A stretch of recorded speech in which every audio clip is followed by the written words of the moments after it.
This is Winnipeg Sports Talk Daily with Andrew Hustler Paterson and Michael Remis. Hey, what's going on, Winnipeg? Welcome to a pre-season finale edition of Winnipeg Sports Talk Daily. One more game to go for the Winnipeg Jets. It's tomorrow night against the Ducks. Fan appreciation night, and then it is go time on the Stanley Cup Playoffs. And some good news and some not so good news coming out of the Winnipeg Jets optional today that has just been announced by Scott Arniel. I'll hit you with the bad news first. Nikolai Ehlers is week to week right now with an injury, presumably in the aftermath of running into a linesman in the game on the weekend. Man, Nick has had some tough luck in and around the playoffs, and we don't even have a Ryan Hartman to blame for this. A ref, if you can believe that. So we're going to dive into what that means for the Winnipeg Jets. However, all is not lost. Great news on the blue line. Dylan Samberg was out there today. He should be good to go. And Gabriel Vilardi has been upgraded today. So with the bad comes a bit of good. But holy smokes, you don't want to think about the Winnipeg Jets in the playoffs without Nikolai Ehlers and what he does to the lineup. We're going to dive into all of this. Jeff Hamilton's going to come on with us coming up at the bottom of the hour. We'll also have Sara Orlesky join us. And then later on in the program, you know, so much talk about the President's Trophy and how difficult it is to win.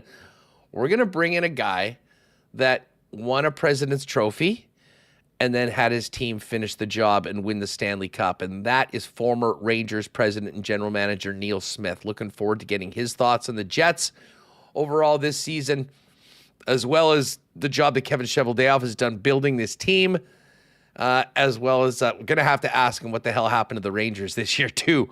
What a disappointing season for his former team over on Broadway. A ton of hockey today. Busy night tonight in the National Hockey League with some games that will have major implications on who will be coming to Winnipeg on the weekend to begin the Stanley Cup playoffs. Calgary's in action. Minnesota's in action. St. Louis is in action. There's a good probability we'll know who the Jets are playing tomorrow, but it could be undecided until the last game of the regular season on the West Coast on Friday. So we'll dive into all of that as well. Great to see everybody. Welcome to everybody in chat right now. Hit that thumbs up button and make sure you're subscribed to the channel if you haven't already. And a huge thanks to the sponsors that make WST happen each and every day. Of course, our partners at Coolbet Canada, Princess Auto, Rolly's Transfer and St. Vital Dental Center, Canadian Club, Manitoba Battery, Aikens Lake Wilderness Lodge, F Apparel, Boston Pizza, Little Brown Jug, Royal Sports, the Winnipeg Jets, Breezy Bend, fansfirst.ca, and we will get to a why not question of the day for our friends over at Not Autocorp at Waverly and McGillivray as well. I see people are already stressing in chat, and Michael Remis, I get it.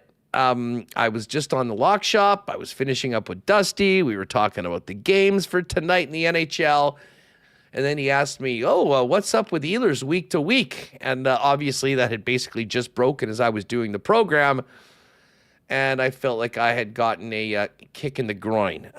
That is not great news for the Winnipeg Jets. Man, this guy just cannot catch a break around this time of the year.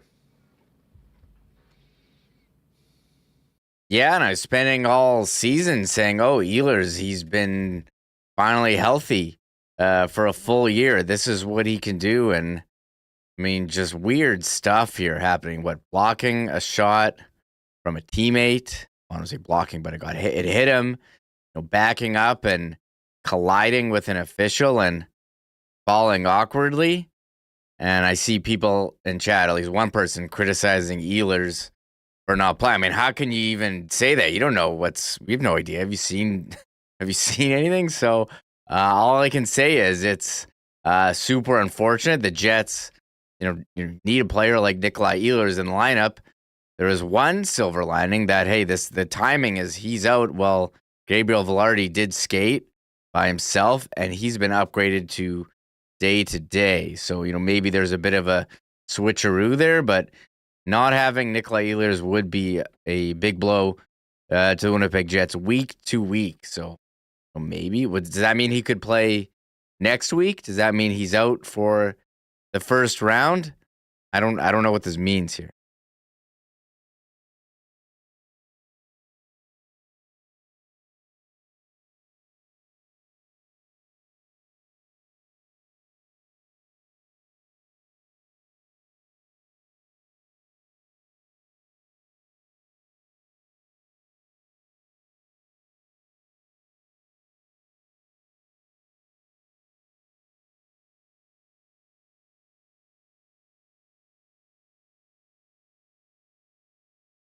Or St. Louis or potentially Calgary even. And at that point, a week would be gone. I'm sure that if he was out for I'm sure if he was going to, all right. So I guess there was a little mute ski on the program here. Well, let's just get right to it. I was stressing out about Nikolai Ehlers on a week-to-week basis out of the Winnipeg Jet lineup, and that, gang, was not great news to today. And on a positive note, Gabriel Velarde is day-to-day and was skating today on his own. But the fact that he's been upgraded to day-to-day obviously is some nice news. And Dylan Sandberg was out there today. That's great news for the blue line. But holy smokes, I mean, Nikolai Ehlers is one of those players that just changes the line and the ice when he is out there. And he has had some terrible, terrible luck in and around the playoffs. And you just got to hope that he's going to be coming back. Now, I will put the optimistic hat on and hope that we are getting the worst case scenario from the Winnipeg Jets, that he's out week to week. And, maybe that could be improved over the course of the next few days. But I think we have to look ahead to the weekend and the opening of the first round series against either St. Louis or Minnesota or potentially even Calgary, depending on what happens over the next few days, that they won't have Nikolai Ehlers. Now, listen, they did play some big games without Nikolai Ehlers last week and did very well and won them. So, I mean, I think the team will still have confidence, but you really hope that you'll see 27 back out there because he is such an important part of the club. But we'll talk about it with Jeff Hamilton. Sara Orlesky is going to jump on with us as well.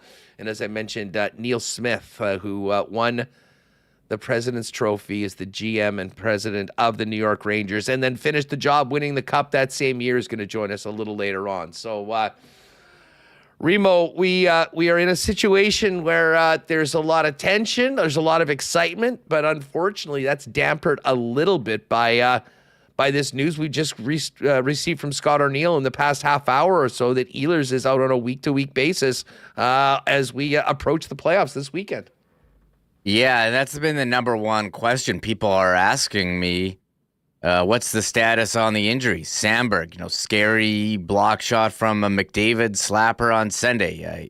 He's fine. He's skated. He's fine. Velarde day-to-day, and now Ehlers is out. And it was 2 years ago, like the second last game of the year, where Ryan Hartman gave him one of the most unnecessary interference hits that you'll see, and he was knocked out of that series against Vegas. Came back, was not even close to 100% in the pushback game. And last year, Nick Ehlers, he played 82. He played the 5 playoff games, and this year 69 regular season games. Really nice number, but not that nice when it comes to the playoffs. House, and it's been, again, it's like weird stuff keeps happening and not ideal. We'll just cross our fingers that he's back sooner than later. Yeah, I mean, I'll say this. I take some amount of positivity about the way the team did play without Nikolai Ehlers this year at times. Certainly, what was it? I guess last Monday, April 7th against the Blues, in the game where Winnipeg completely shut down St. Louis. Ehlers was still not able to play. He came back for the Dallas game, and then obviously was hurt on the weekend. I guess the big question is what this means for the lineup moving forward. Now, if Ehlers is not able to play, which doesn't look like will be the case, there is the potential of Gabriel Vilardi coming back. And I do wonder, Reem, if Ehlers is out and Vilardi comes back in, whether Vilardi maybe goes into Ehlers' spot and they leave Iafallo with Scheifele and Connor. The other side of that would be to put Vilardi right back to where he normally was. And guess what, Alex Iafallo, come on down. Another different line for you, but just keep doing what you're doing. The luxury of having an Iafallo that can play on your fourth line, can play on your third line, but if needed, can play in the top six has been is a great thing for the Winnipeg Jets. You didn't want to have to be discussing this before you've even played a game in the playoffs. And listen, I just keep thinking about the bizarre nature of how that injury happened. I mean, it's a bit of a head shaker, but some really tough news for the Jets, but especially Nick, who has so much riding on what's to come once the playoffs begin. Yeah, I did think about, what's this going to mean for his next contract? What will it mean for, maybe if you're another team looking to sign him in the offseason, if he did get to free agency.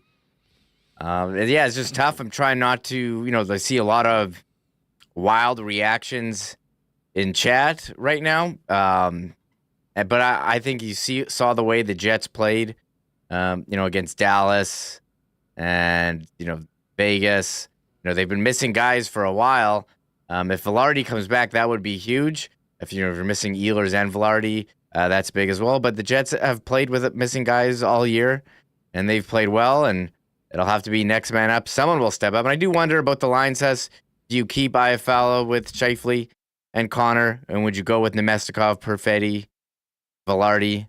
Maybe you're lacking some speed on that line. Or would you go with, I don't want to call it the nuclear option, but splitting Scheifele and Connor? Would that be an option? I don't think so, because they haven't done it once. So why would you do it now? That would seem crazy to me, but maybe it would have been worth trying at one point. But we're not going to. I don't think there's any reason to dwell on that. So it'll be interesting what the lineups go. But hey, we're still a couple days away from even knowing who the opponent is and knowing when the start time is. So I think we'll just have to take it day to day, Huss, just like the team is, and we'll be able to speculate further when we have more information.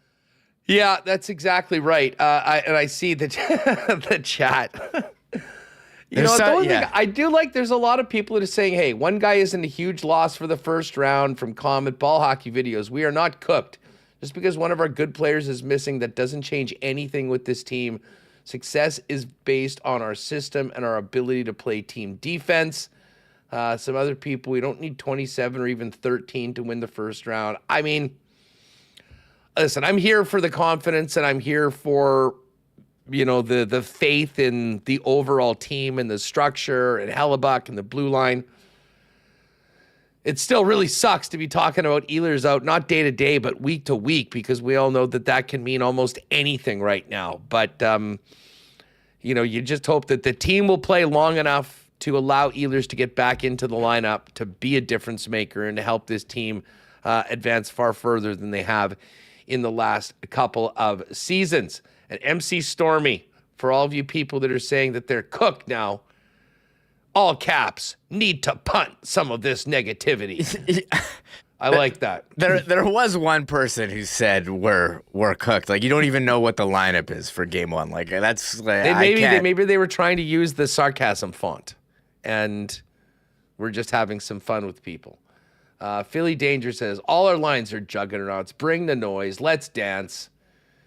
And Listen, there's some other guys. Like, I don't know. I mean, we can't blame the player for the injury. I mean, it's apparently an aggravation of what he was dealing with before. Some people say, well, why was he playing then if that was the case and there was the potential of re-injury? I'm not going to dole out any blame. It was an absolute freak accident that, unfortunately, Nick Ehlers around playoff time has been, a walking, living incarnation of Murphy's Law, unfortunately. I mean, if something bad can happen, it will.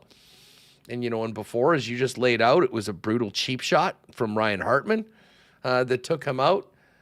This time, there's not even a Hartman to blame because it happened with the linesman, although some people are saying it was the linesman's fault. It's fault that he was there and didn't get out of the way. I don't know. Nick, get well soon. Let's get him back on the ice, back out there with the Winnipeg Jets. And in the meantime, like they've done when Dylan Sandberg went down, with Gabriel Lardy went down, when Ehlers went down earlier in the season, find a way to win, keep doing what you're doing, and move on to the next one. Speaking of that first-round opponent, Reem, and we'll dive into this a little bit more when we get into our Coolbet lines later on. This is a big, big night in the NHL, and there's a very good chance that we will know tomorrow who the Winnipeg Jets are playing. There's three very important games when it comes to the Western Conference playoff race tonight. The Calgary Flames are playing the Vegas Golden Knights. They have to win. And I believe they should win in regulation as well. But they need some help. The Wild are taking on the Ducks. The Wild win that game. They're the 7th seed. They're going to Vegas. If they lose that game, they could get passed by the St. Louis Blues if the Blues can beat the Utah Hockey Club, who's playing some great hockey right now. I mean, they are probably looking at themselves going, where the hell? I mean, just a few lost games early in the season, preventing them from being in a situation to come. But they're scoring 7 a night. They put up 7 last night against the Nashville Predators. They're going up against St. Louis. So a huge game for the Blues tonight. Now, if the Blues were to lose this game, or win not in regulation, the door is still open for the Calgary Flames. Calgary would need to win both of its final 2 games against Vegas and LA, both who are clinched and basically just getting ready for their playoff series to start. So we'll see what happens with their lineups. So it's not out of the question that even with tough opponents that Calgary could win both. So tonight, we'll be paying attention to what's happening in St. Louis, as well as the XL Energy Center to see where everything settles. Now, again, if St. Louis does not win in regulation and Calgary wins tonight, we will have to wait until Thursday night at around midnight for who plays. And I think we can safely say that if that happens, certainly for the Calgary side of things, that the Jets will not be playing on Saturday. Everything's sort of in a big holding pattern right now for the series that have not yet been determined for both opponents and for dates of games. And for all of our sake, I think it would be great to know the opponent tomorrow. But as I said, Reem, there's no guarantee that we will based on what happens with the St. Louis Blues and the Utah Hockey Club. Yeah, and for Calgary, they're going up against a Vegas team that's resting a lot of players. So, like on their side, they're at a big advantage. There's no Hanifin, no Stone, no Eichel, no Aiden Hill. It's Ilya Samsonov in net, but they need help from Utah beating the St. Louis Blues. So, I don't know. I guess last night, it's kind of entertaining. Being able to sit back here and watch some of the playoffs with Montreal on prime Monday Night Hockey yesterday, needing the 2 points to clinch a spot and just not able to get past those pesky Blackhawks in the shootout like the Jets were able to on Saturday to clinch the division. And in the West, we're still waiting on Minnesota and the Ducks. We're assuming Minnesota is gonna beat the Ducks tonight and secure that wild card 1. But it's wild card 2. Blues, Utah. The Blues, Blues are a favorite, so they are expected to win. But hey, crazy things happen here, and I'm here for the chaos. us. How crazy would that be if Calgary got in on the back of Dustin Wolf, and after the turmoil that's happened in that organization, the turnover the last couple of years, to get back? Huge accomplishment for them. But the Blues have had a miracle run too since hiring Jim Montgomery. I think they took a couple steps back after the Jets ended their win streak last Monday. But hey, they're still in clinching opportunity, and that would be the start of the Jets' revenge tour with St. Louis, Colorado, and Vegas on the way to beating Paul Maurice's Panthers in the Cup final, right? That's how it's going to go, isn't it? Yeah, that is the revenge tour plan. St. Louis, Colorado, Vegas, and the Panthers. Dare to dream on that one. I mean, the Jets are going to need to just focus on game number 1 of the playoffs. And, Reem, I know you were sort of on it. It does sound like most of the regulars are going to be playing tomorrow night as the team will look to stay fresh. But man, there's going to be some nervous people, not only in the stands, but I think in the press box, the management suite, just trying to get out of tomorrow's game without any more dents in the armor, and of course, any more injuries to players that they're going to desperately need if they want to go far in the postseason. Yeah, I noted that, Vegas, they're taking the approach of, hey, we're not going to play our top D, a couple of our top D in Hanifin, Pietrangelo. Eichel's been sitting out for a while. Stone, his injury history, not going to play, and they're not going to play their starting goalie. The Jets, going with the opposite, sounds like everyone is going to play, even Dylan Samberg, who had that scary block shot on Sunday, and Connor Hellebuck, he's starting in goal. And, one player who we thought would maybe make an NHL debut, Hustler, is Elias Salomonsson with the Moose, but he hasn't been called up, and he will not be making his NHL debut. So the Jets, the President's Trophy winners, going with the regulars. So we'll be watching that game tomorrow. You're probably just praying that they get out of there healthy. Dylan, if you maybe don't step in front of any big slappers, shorthanded, or I don't know what do you do as if you're a Jets player playing in that game? I think instinct takes over, and you're going to try to win.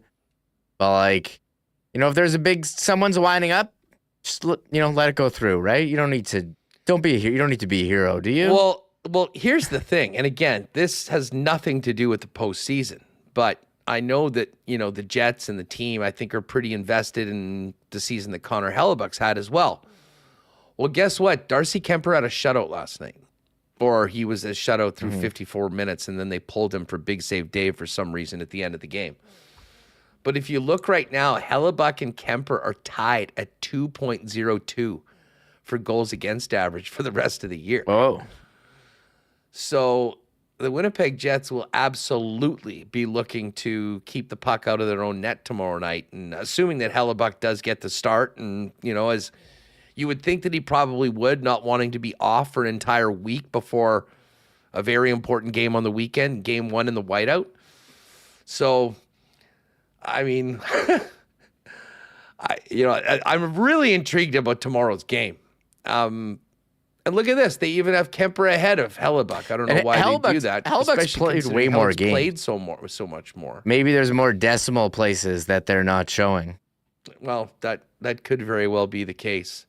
Or maybe they go in and let Helly do his starting routine and go out and play a little bit of the first period, and then maybe Eric Comrie comes in at some point tomorrow night. I'm really not sure.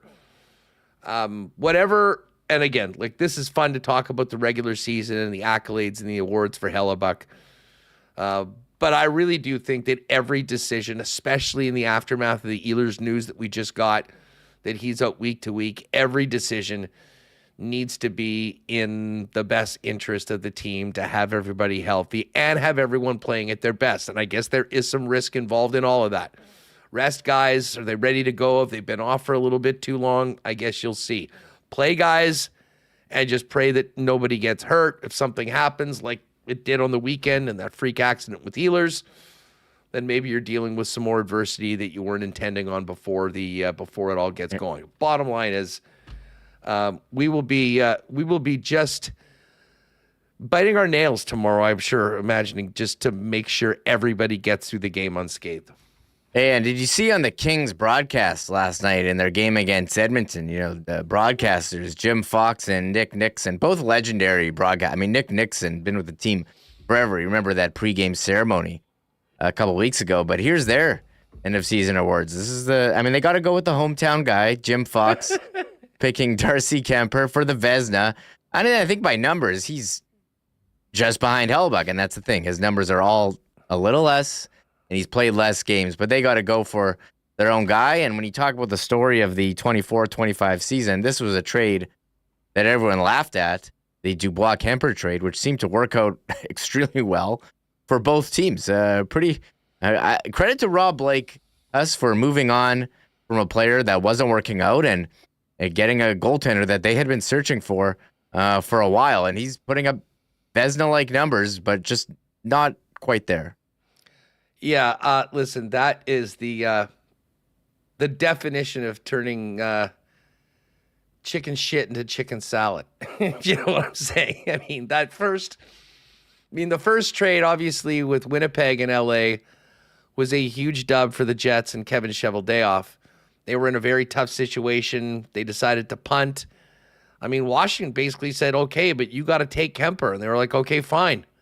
And now he's going to be a Vezina Trophy finalist and, has put together an amazing season. And that's what the Oilers are going to have to deal with in the first round. But listen, we'll just be focusing on the Jets, getting through tomorrow, and then getting ready for game number 1 for whoever that they play. Again, the bad news, Nikolai Ehlers is out week to week. The good news, Gabriel Velarde back on the ice today, skating on his own. He is day to day. And great news with Dylan Sandberg being on the ice. We'll chop this all up with Jeff Hamilton coming up in just a second. Folks, if you have a move plan coming up in spring and summer, holler at our great sponsors over at Rolly's Transfer to help you out. They're family-owned and operated. They're the most trusted name in moving in Manitoba, and they've been doing it for over 60 years. Head on over to Rollies.com. In the top right corner, you can request an estimate. Put in the promo code WST for a special discount on moving services and moving supplies, and let them know when you're moving, where you're moving to, and what needs to go. And the friendly staff at Rollies will turn it around quickly with a great quote and get you locked in for the white glove treatment that Rollies has been famous for decades. For your next move, make it Rollies, the most trusted name in moving in Manitoba. Find out more, request an estimate today over at Rollies.com. It is spring cleaning time, everybody. You got your yard taken care of. You're doing your house. What about your mouth? That's right. If it's been a minute since you've been to see the dentist, might be time to change that. And we're inviting all WSTers, if you need a great dental service company, the folks at St. Vital Dental Center, led by our pal Dr. Terry James and his great staff that are waiting for you. They've been serving generations of Winnipeggers and Manitobans out in St. Vital. Now have a beautiful new facility at 167 St. Anne's with state-of-the-art equipment and free parking conveniently located in the back. Serving customers from 6 months all the way to 99 plus. St. Vital Dental Center can handle everything from simple cleanings and checkups all the way to things like dental implants. You can find out more online and book an appointment at stvitaldental.ca. Cheers to our gang at Canadian Club, the official spirit of the Winnipeg Blue Bombers. It's going to be a bit before we get out to Princess Auto Stadium. Cheers and CC and Gingers at the stadium watching the blue and gold. But right now, you can pick up Canada's finest Canadian whiskey at your local Manitoba liquor marts and get ready for the playoffs to cheers your friends and enjoy playoff hockey with the original Canadian whiskey since 1848. Pop by Manitoba Liquor Marts, Canadian Club 100% rye, Canadian Club Classic, all waiting for you at the Canadian Club display. Pick it up today. And, hey, we might need a little boost, if you will, to the Jet lineup without Nikolai Ehlers. Manitoba Battery's been given a boost to Winnipeg Sports Talk listeners now for years as your local option for the best in batteries at the best prices around. That's right. Manitoba Battery is everything you need. Batteries for everything. And they'll give it to you at the best price. You'll be shopping local. You'll be beating the pants off the big box stores when it comes to price with the best customer service around. Pop by and see them on Logan Avenue or Dovercourt Drive or simply order online at manitobabattery.com or give them a call, and Manitoba Battery will deliver those batteries to you for free anywhere inside the perimeter with any purchase over $60. It's just that easy. 2 locations in Winnipeg, and order online today at manitobabattery.com. All right, it's hammer time on WST. Let's bring Jeff Hamilton from the Winnipeg Free Press in. Jeff, what's good, buddy? Great to have you back on the program. Awesome, my friend. I was just about to start our segment again by me not holding the microphone. But here it is, locked and loaded and ready to go. What an awesome day it is outside. Yeah, it's nice. A little bit better than the impromptu whiteout that we had yesterday, but that's just reminding everybody that playoff hockey is coming in. Man, I got just in case you're getting a little too comfortable, Haas, in case you're getting a little too comfortable. Yeah, listen, there's a Murphy's Law vibe to Nikolai Ehlers in the Stanley Cup playoffs. Week to week after a collision with a linesman. I mean, I'm still just wrapping my head around it. Now, listen, the team has played very well without particular players throughout. If you want to win a championship, you are going to be playing some games and having to win some games without key, impactful players. And that apparently is what the Jets are going to have to do right out of the gate. But on a personal level, for a guy in a contract year that hasn't had very much significant playoff success, that I think had a lot to prove this year, I mean, this guy just cannot catch a break when we get down to the end of the regular season. You're absolutely right. I mean, obviously, it depends what side you want to take it, right? Do you want to take it as the half glass full? You know, the Winnipeg Jets have rallied. They can rally, win it for him and wait for him to come back. Or, the glass half empty. You're losing a guy who we all know is incredibly skilled, is offensively gifted, and can gain you zone entries pretty seamlessly, probably better than most, if not all, people in the NHL. So that's kind of the loss there. The thing I think about with this, and not to get too tinfoil hat right off the bat, but what if he had a contract for like 5 or 6 years right now? Like, do you think that changes how he handles this injury? And I mean that by it's everyone wants to win a Stanley Cup and everyone wants to get back in the playoffs, and you play through injury. But if you're negotiating your future here, what's the likelihood to come back, quote unquote, early? You know what I mean? I'm not trying to create anything here outside of the obvious. I think that's something that doesn't work in favor of bringing him back. Now, the obvious argument to that is doctors don't let players play unless they're 100% and fully ready to go and whatever. And Nikolai Ehlers is a warrior and is going to want to join his teammates for what he hopes and what they hope is a long run here. But you can't help but to think of the bad luck. And I mean, I didn't go back and rewind and dissect the play in which he got injured. And, I don't necessarily have to revisit it here, but just seems so unfortunate. Like, I don't know, I don't know if I blame the linesman for not getting out of the way. I don't know if it's Nikolai Ehlers who needs to be more self-aware, if it needs to be both, but those are just kind of the unlucky things. To one of your points, Huss, about everybody dealing with injuries through the playoffs, that's absolutely the truth. You just hope that it's kind of in during the playoffs and not in the games leading up to it when you need guys there. So it's unfortunate. Everyone is going to go through it.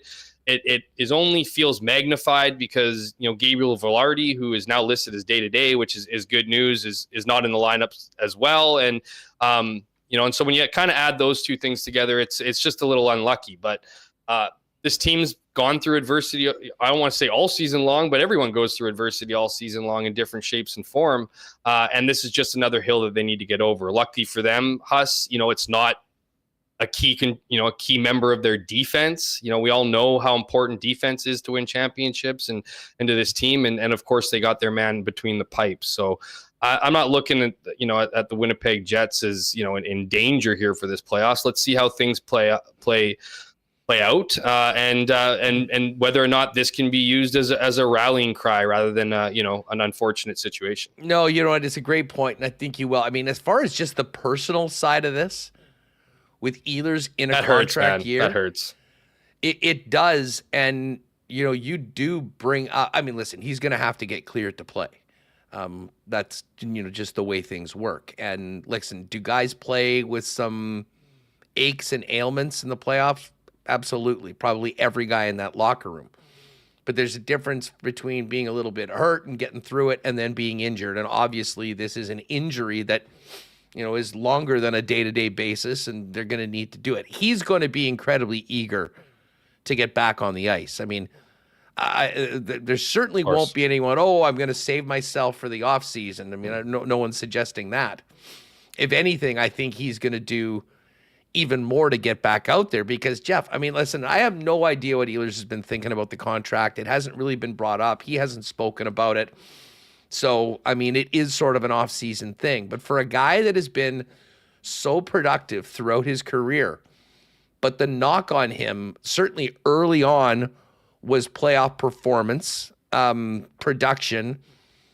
And then the last couple of years has been, bad luck. The Hartman cheap shot that knocked him out for all of the Vegas series. Obviously, it was a quiet series last year against Colorado with no goals and just 2 assists in 5 games. Am I making this up, or did he play okay during that series? Last year? Yeah. I know he only got the 2 points. I mean, I remember him playing. We're not hanging. Maybe I'll be just corrected here, I'm sure, by the. We're not hanging the loss against the Avalanche on Ehlers, but he, like many of his teammates, weren't able to do very much. And again, you need a guy like Nikolai Ehlers to produce. He had 2 assists in 5 games. I actually really thought that in the 20 playoffs and in 21, he was a really impactful guy. And even listen, when you go back to the St. Louis series in 2019, he was 6,000. 6 games played and zeros across the board. And that came off of 0 goals in 15 games.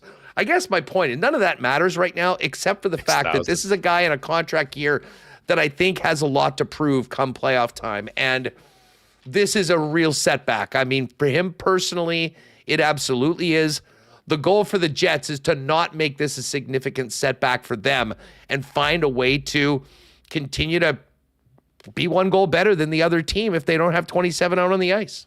Nikolai Ehlers is a warrior, man. There's absolutely no doubt about it. And if I need to clarify my earlier comments, it wasn't suggesting that this guy isn't going to come back if he wants to play, he wants to join his teammates, he wants to be back. What I'm suggesting is there are definitely situations in professional sports where you're still injured when you come back. Yeah. And in those situations, it's just not smart. Look what happened to him this time. He re-injured himself on this, so coming back, that's going to be hitting a ref.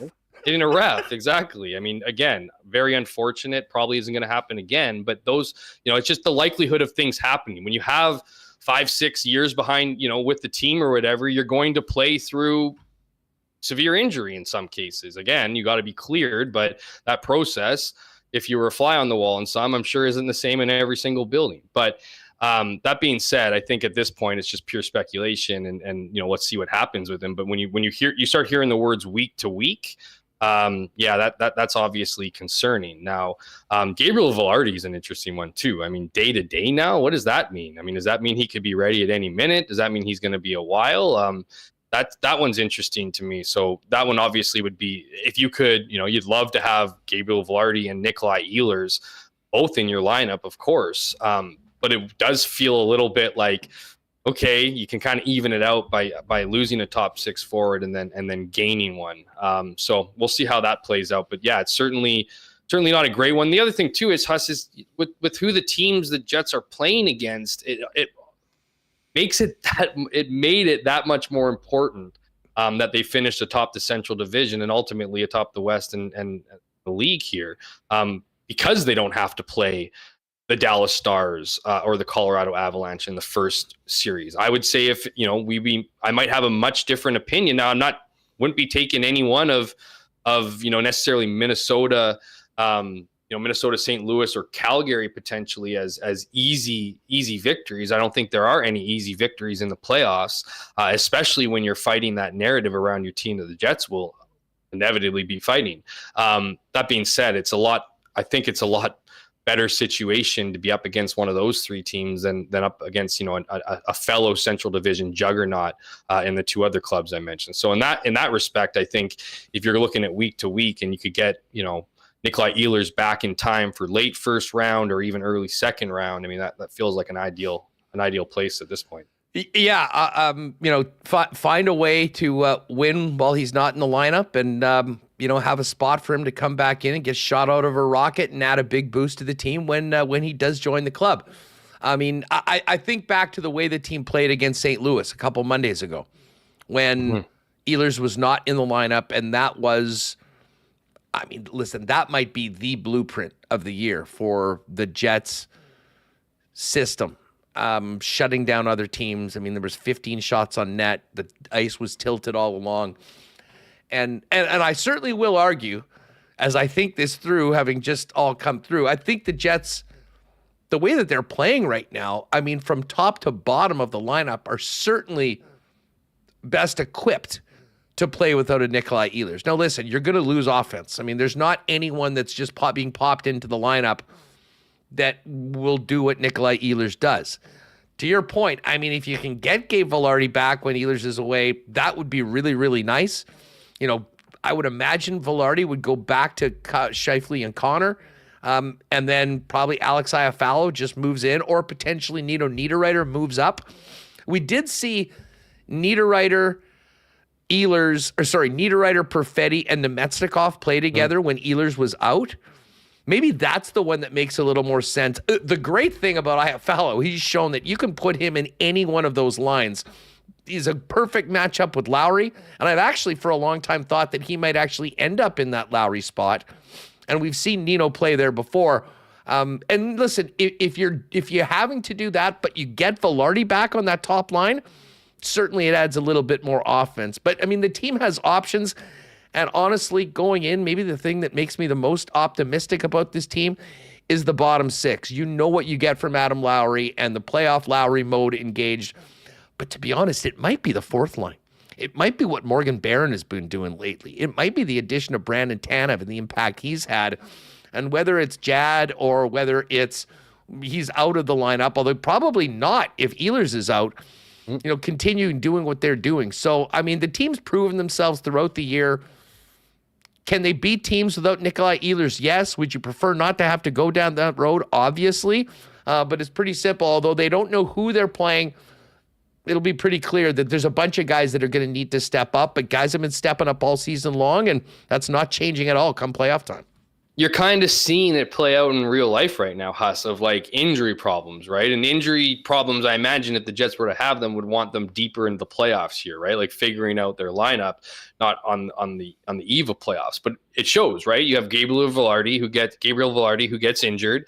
Oh my goodness, they're playing so well as a top trio. That line was on fire. The power play is going to be in trouble now. All these things. You bring up a guy in Iafallo, who everyone's like, okay, he's not quite that same, but he's got some versatility to him. He busts his ass. He plays well with that top line. Okay, so then you got to replace Alex Iafallo. Well, the beauty for the Winnipeg Jets is they got a bunch of those guys, right? They got a bunch of the Iafallos who can fill into their bottom six. They got guys who are chomping at the bit, guys who have got into the lineup, produced, and haven't been able to stay in the lineup. So there's like almost that easy replacement in the bottom six. It's just how many more replacements do you have in the top six, right? You can get away with one. You have another one. It's kind of diluting your bottom six now. I think the Jets are maxed out here with two guys. Now, I think that's Captain Obvious. You could take that to any team. And if you got rid of two of their best top six forwards, or even two of their top six forwards in general, that is going to create a wrench. I just think the Jets, to your point, Haas, are in a good position to roll that defensive style game. And that's the other part of it, Haas. I think you hit the nail on the head. The Winnipeg Jets have insanely gifted offensive players. Yeah, they got a handful of them. But they're not this run and gun, offensive going to kill you. They got to do what the Colorado Avalanche did to them last year. They need to play that strong defensive game in front, make every inch of the ice hard to get, and allow that system, that continuity, that consistency to pay itself out again in the playoffs. Guys are going to get goals. They're going to get opportunities. It's about working hard on the defensive side of the puck and trusting that process works. And I think that's been easily the biggest takeaway from this season. You've heard guys talk about it, particularly over the last couple of weeks, about they know the exact blueprint that they need to do to be successful. That blueprint isn't Nikolai Ehlers got to score a bunch of goals, or we need to get up on a big lead and whatever. It's finding our time, staying disciplined to our systems, and taking advantage of those seams that are going to open, those opportunities are going to open. And while I'm not trying to suggest here that it's plug and play and you could lose your whole top line, but I am saying that the way that the Winnipeg Jets play, the systems in which that Scott Arniel has them playing game in and game out is going to serve them well through injury problems. And it's going to make the job a lot less difficult in the sense that it's not going to be focused primarily on scoring. It's focused primarily on defense and getting your opportunities out of that. And I do think the Jets have some of those players that they can bring from their bottom six and complement their top six and be fine. Hammer, we've talked a lot about who the Jets are going to be playing, and it's no more clear today than it was a few days ago because of kind of a pedestrian weekend by Minnesota and St. Louis. The one thing that we do know is that if Minnesota beats the Ducks tonight, they will be the 7th seed. They'll be the first wild card, and they'll be playing the Dallas Stars. The St. Louis Blues can guarantee themselves a playoff spot with a regulation win. If they don't win in regulation, Calgary can sneak in with 2 straight wins. Where are you at on potential playoff matchups? Is there one of those 3 teams that do you think will be a much tougher out for the Winnipeg Jets, or is it sort of bring it on, this team should be able to beat whoever they play? I'm certainly in the second category as an overall, like if I had to pick one, I don't look at any 3 of those teams necessarily as major obstacles or, oh my goodness, right? You're looking down on all the other teams. And while looking down on the Dallas Stars and the Colorado Avalanche is true, the disparity between those teams is very slim. I think the margin between those other teams and the Winnipeg Jets is fairly significant. You have a Calgary team who many didn't believe would be in this position, obviously. They were a team that a lot of people thought they should rip down to the studs. And while they did, in some ways, manage to kind of figure it out throughout the year, could that be dangerous come playoff time? Yeah, maybe. Don't see them having enough scoring punch. I can see the Jets easily line matching Calgary. They do have goaltending. That's one thing. Then I look over at Mini. You know, the thing about Mini's such a train wreck, to be honest with you. Like, this team is all over the place all season long. The scary part, I guess, is Kaprizov coming back, Eriksson Ek coming back, and getting that, getting essentially their firepower back in their lineup. They can score again. They can score again. Yeah, exactly. That's also the concern. I guess fear. And then St. Louis, I think I would probably have a bit more to say about the St. Louis Blues if the Jets didn't just recently play them and arguably have their best game against them. So, the score didn't bore out that way, but certainly the play did. And I think that gave Jets, a boost, if you will, or, an extra added confidence to a team that came in with 12 straight victories, right? That wasn't they were the hottest team. The Jets were the best team and the Blues were the hottest team. But I think if the Jets could pick, they would never actually answer this question. They'd take the Calgary Flames. They would be my guess. I think if you're asking me what I'm hoping for, which you didn't, but I'll answer anyways, I'm hoping for St. Louis. I think that, I think it's a little bit of revenge from 2019. I think I love the Shen brothers connection.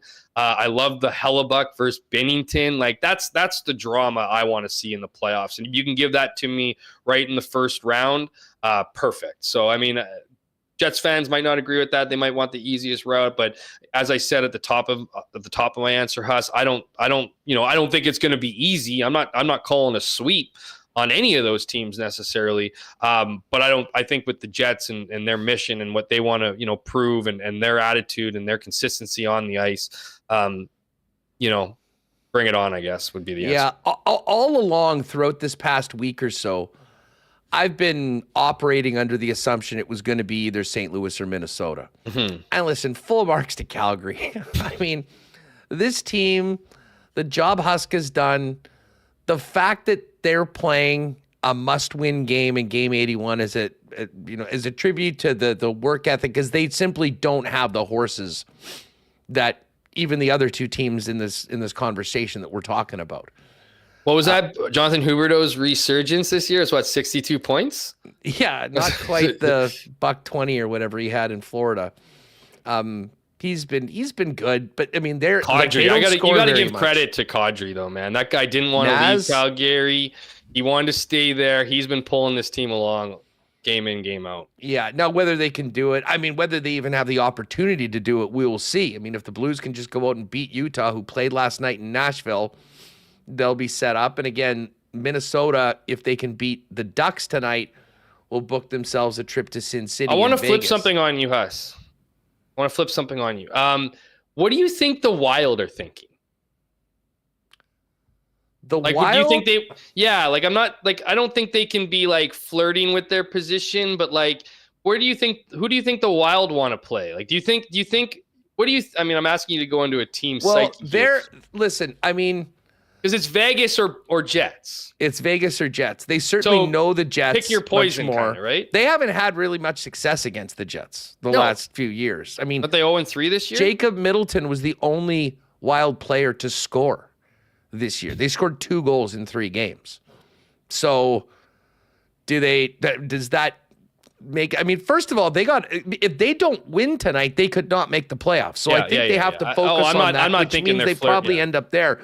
But I will say this, and I am kind of your thinking. Like, if we're talking about St. Louis or Minnesota, you know, we've got a very recent example of the Winnipeg Jets going out without Nikolai Ehlers, may I add, and completely suffocating St. Louis for 60 minutes and putting them away.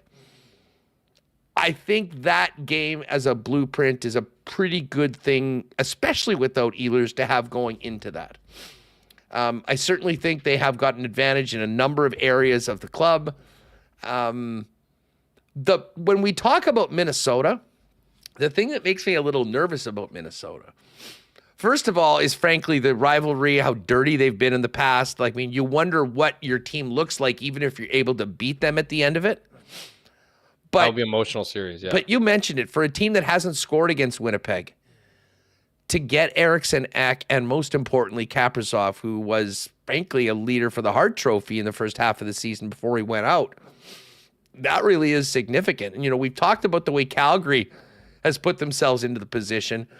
I mean, I'll give Minnesota a ton of credit. I mean, they were already working with $14 million less than everybody else because of their cap penalties. They lost their best player for more than half the season and their number 1 center for the last 2 months of the year. And yet here they are. I've had to deal with a Marc-Andre Fleury tour, retirement tour. Yeah. The whole process, Well, I don't know if we're going to be seeing any of Fleury at any point. Maybe he gets in at some point, but it's going to be Philip Gustafsson. And that's the other thing. When he's playing at the level that we've seen a lot from him, he is a really, really good goaltender and a guy that's going to be tough to score on. What it all does come back to is the Jets need and should be confident against whoever that they play. But I just think that with that game, with them coming in on the 12-game heater, the hottest team in the National Hockey League, and the stakes, what they were for that game, what we saw from the Jets, if that can be replicated, and again, they didn't have Ehlers, and it doesn't look they're going to have Ehlers to start, that would be a place where I'd feel pretty good about. Although from a big picture standpoint, a Minnesota series would be a hell of a lot of fun. I mean, further ramping up the rivalry between these two teams, not to mention a little bit easier of a spot for Jet fans to get in the whip and head down the highway and take the game in as well and kind of represent the road team in visiting territory. Oh man, I mean that's the drama, right? You want the drama in the playoffs, and I think the Jets are a much differently built team mentally the last couple seasons, particularly this season, than in previous years. And you looked at Boston, right? Boston a couple of years ago had the best historic season and lost in the first round. I would be really interested in understanding the feeling of this team right now, because on the outside it looks like they're confident, looks like they're secure. You're always, I'm not saying there's doubt creeping in and stuff like that. I just mean like there's something to be said about the 8 seed team, pressure off, no expectations, pressure's on you to kill this team, to sweep them maybe. You're the president's you have the target on your back. again, pressure's there, right? Pressure was going to be there regardless for this team, whether they finish first or eighth. But that's an added thing I think that they need to deal with. I just think it's funny, right? Because you talk about series and teams beating the shit out of each other. Like if you look at the Dallas, hopefully Colorado and Dallas can beat the heck out of each other, and then you get them. Well, what series, with a gritty 8th place team isn't going to be, I could see all three of those series getting out of control between the Jets and the Blues, or the Jets and the Wild, or the Jets and the Flames.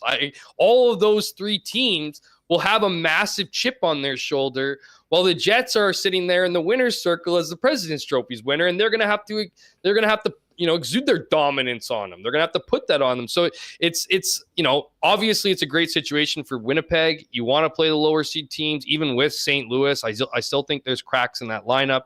Jets have a much better team on paper and on the ice than all three of those outfits. They just need to go and do it. An exciting series would be awesome. A short series, I'm sure, would be even greater for fans. But at the end of the day, man, I mean, whether it's the Calgary Flames that get in, someone's going to get in feeling really good, right? Like none of those three teams know what their fate is right now. And so they're going to be riding high once they do punch their ticket into the playoffs, and they're going to be telling themselves anything can happen. This is a clean slate. This is the playoffs. And that's what the Jets are going to be saying heading into the playoffs as well. And it's going to be who shows up when it matters the most. And all signs with the Winnipeg Jets appear to be that's going to be the case. But as we've seen in previous years, we got to wait and see. No, listen, I think that the Jets are going to be the exact same team they were dropping the puck on game 1 of the regular season. A team that believes in themselves, but knows that they have a lot to prove. And they do. They proved a lot throughout the regular season, and that will be looked at fondly by every fan and everyone involved in the organization. It's certainly something to be proud of, but you want it to be forgotten really quickly. That's what can happen if you don't have playoff success. And, they've got to get out of this first round, I think, and they know that. And I think that they'll be ready to go. Connor Hellebuck in net, how do you not get out of the first round? I mean, as they say, as long as they play the way they have for the majority of this season, they are good enough to win that series and move on to the next round. And, it's just it's incumbent on all of them to do it. And as I said, this is a team game. It's not a bunch of individuals. And while Ehlers individually is one of the most dynamic and creative players, we've seen so many players on the Jets team play that playoff style hockey that the Jets have been trying to form all year long to get them ready for this. And we got one more game to get through tomorrow.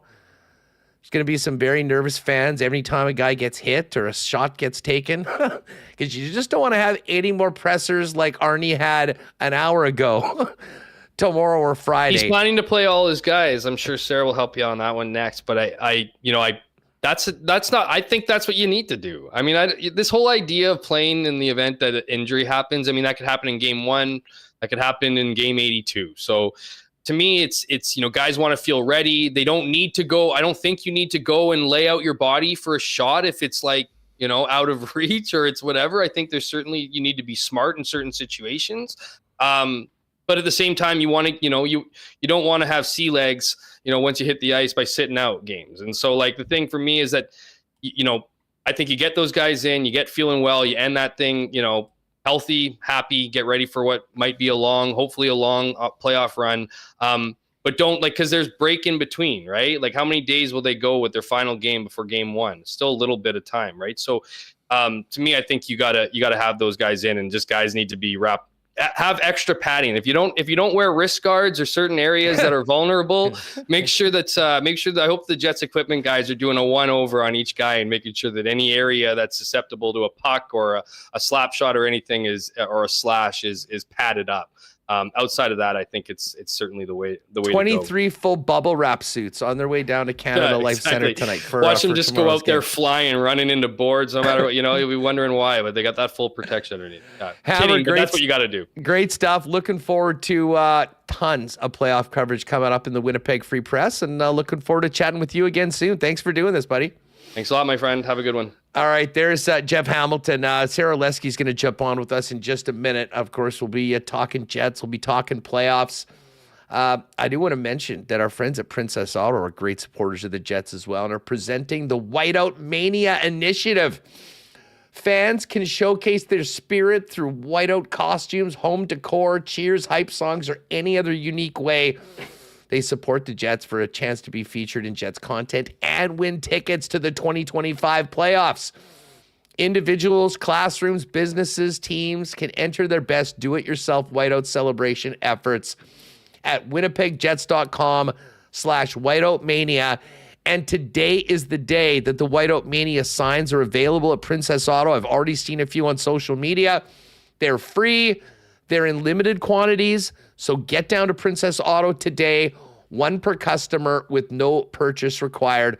Of course, Princess Auto in Winnipeg is on Panet Road and on Portage Avenue West. And for you Jet fans out west of the city, the Brandon location will be stocked as well. Huge thanks to Princess Auto for their support of WST. We've got time to wait for fishing this year, but once the fishing season gets going, we'll be heading out to Aikens Lake Wilderness Lodge. And if you're thinking about a world-class fly-in fishing trip where you can be on the water in less than 2 hours from the city of Winnipeg, Aikens Lake is that spot. World-class fishing and even more world-class hospitality from the incredible Aikens team at the beautiful lodge. Find out more online about the 2025 season at aikenslake.com. And make sure to check out all their social channels at Aikens Lake on wherever you find it. And hey, as we get ready for the playoffs, I know there's going to be some great costumes. There's going to be some white suits. If you're thinking, fellas, that you need a new suit or just to up your menswear game as we head in to spring and summer, get on down to F Apparel. Custom suits starting at $500. Custom shirts, the best selection of menswear accessories in town, and so much more. 2 big promos right now. If you've got a grad in the family or you're graduating, you get a free shirt and tie with the purchase of any suit. And, of course, they've got a great discount for wedding parties for the fellas to get their looks for the big day. F Apparel, 190 Smith Street, downtown. Check them out online or make an appointment at F. That's EPHapparel.com. All right, Sarah's going to join us now. We'll head out to Jets HQ and get ready. This segment's a presentation of your Prairie Toyota dealers. You've still got about another week or so to get in and enter this contest, which the grand prize includes a signed Mark Scheifele jersey, a signed Hellebuck jersey, and some great WST merch. Go to Prairie Toyota Dealers on Instagram at Prairie Toyota Dealers or on Facebook at Prairie Toyota to enter. There's also a link in the description of this video that you can get in on the draw. The contest closes on April 23rd, so enter today. And, of course, your Prairie Toyota dealers want to remind you to get in and go with the Toyota Tundra. Quality that it means it has the strength to take on any challenge, off-road or hauling a heavy load. Take the road less traveled in comfort, room for teammates, friends, and gear. Amazing-looking vehicle as well. Starts at $154 weekly for 60 months at 5.19% APR with $66.99 down. Hybrid available. Find out more and visit shoptoyota.ca. All right, Sara Orlesky joins us now from Jets HQ. Sara, what's going on? Ready for the whiteout in the Stanley Cup playoffs? Oh, am I ever? I mean, not that game 82 isn't exciting, but geez, get me to the weekend already, Huss. I can't wait for it to finally get going. Yeah, I'm the same with you. Although I always love the fan appreciation game, especially when it's essentially a victory lap for such a magical season that the teams put together. I'm looking forward to the hot dogs and the pop and all the prizes that we're going to be giving away. But I have to admit, my view of tomorrow's game took a bit of a hit when we heard Scott Arniel speak earlier today that Nikolai Ehlers is out week to week. And now I think a lot of people are just going, please, God, let us get through this game intact. Because let's face it, it really is all about the weekend when one of St. Louis, Calgary, or Minnesota comes to the whiteout and we get going and drop the puck on the Stanley Cup playoffs. Absolutely. So how thankful was everybody and relieved when they saw word that Dylan Sandberg was out on the ice today? Because let me tell you, when he went down in that game, we all looked at it and thought, oh, this is going to be an absolutely huge loss for the Jets if he's out for any length of time. And then there he is back on the ice this morning. So fortunate that, it hit the knee and not the ankle. while going through. But it's unfortunate news about Ehlers being week to week right now, but hopefully we'll be able to see him back in the lineup sooner rather than later. And I also think, as I heard Jeff just before and talk about, look, injuries can happen at any point in time. So you want everybody, I understand the idea of having everybody in the lineup for Wednesday. You want to get that good feeling going in to the postseason. You don't want to have everyone sitting off for the better part of a week in order to do it. So fingers crossed that tomorrow everybody gets out unscathed and that the fans just get to enjoy some popcorn and hot dogs and get ready for the weekend. There was some good news today, along with the sort of tough news on Nikolai Ehlers, and it's that Gabe Vilardi might be good to go very soon. Upgraded to day. It was already going to be big to get Gabe back into the lineup, but I would suggest, Sarah, that with the potential absence of Nikolai Ehlers for the foreseeable future, Gabe Vilardi can't get back into that Jet lineup fast enough. Yeah, you think about what he's meant to the team this year, and not just the chemistry, obviously, that he's had with the top line 5-on-5, but in particular, when you think about what he's been able to do on that first power play unit and the chemistry that they have there and how much you want to look at that power play getting going and once again ramping up for the postseason. So hopefully it's a positive sign that he's day to day. I think it was his first time on the ice, unless he was on the ice yesterday. When no one else was, but so still some work back for him to do, but certainly the fact that we were able to see him on the ice today is the step in the right direction, and everybody can keep their fingers crossed that you see him at some point in this first round. It's times like this. I mean, really, we've been talking about this for the last month or so with the injury to Vilardi and then obviously Ehlers being out for a bit, but you appreciate what Alex Iafallo brings to the Winnipeg Jets and the versatility and the impact that he can have anywhere in the lineup. And he'd been playing on the fourth line. He's playing on the first line right now. With the absence of Ehlers and the return of Vilardi, I wouldn't be surprised if he ends up in the middle, whether it being on the second line or third line when we drop the puck on the weekend. Well, I think we've really seen the depth on display throughout this season in a variety of different ways. And, we use that old adage of being the Swiss Army knife that's able to do everything. And I think that's applicable to Alex Iafallo, Vlad Namestnikov. You see at times to a lesser degree Morgan Barron being used in a variety of different roles. And so I think that bodes well for this team because, look, the odds, let's just be frank, the odds of everybody getting through a long postseason run where you have your same lineup from game one of the first round all the way to what everyone hopes is going to be, playing in June is not high. This is why you have the depth that you do. And this is why teams talk about, needing so many guys on the blue line or being able, you call up the Black Aces, and because inevitably you're going to need people and injuries are going to happen in some capacity. And so to be able to have players adjust the way that they have and fit in. And I love that Alex has continued to play his style of game, but that he's found that way to be able to complement those guys so that they can still do what they do. But you have that hard presence of him being able to go to the net the way that he does. And in communication, I know that he said when he first started on that line with them, however many games ago that was, that he had, to me, that communication being such a key when it comes to talking to Mark and Kyle and, okay, what are you looking for from me? What do I need to do? So I think it's been great to be able to see him in. Alex, what I appreciate about Alex is as much off the ice as on the ice, his versatility on the ice, but then off the ice, because he's just such a low key, just mild mannered guy that just goes through. And so I love being able to, I love seeing good things happen to good people, and for him to be able to thrive the way that he has, I think is great for him personally when you look at going forward, but then also obviously what he's been able to do for the team. Yeah, I honestly think a lot of people kind of took Alex Iafallo for granted for a long time, and we're seeing right now just how important he is to the Winnipeg Jets in a variety of roles. Never mind what he does on the power play, on the PK.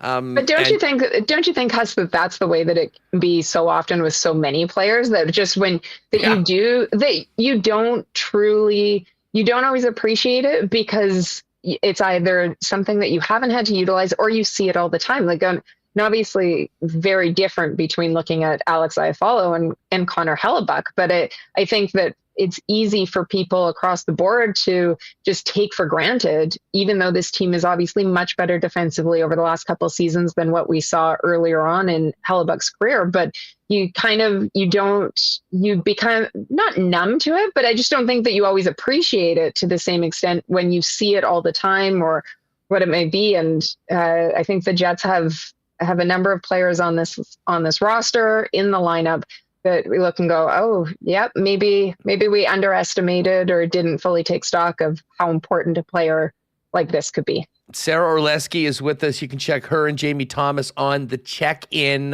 game days, 12:30 leading into WST over on the Winnipeg Sports Talk YouTube channel and the site.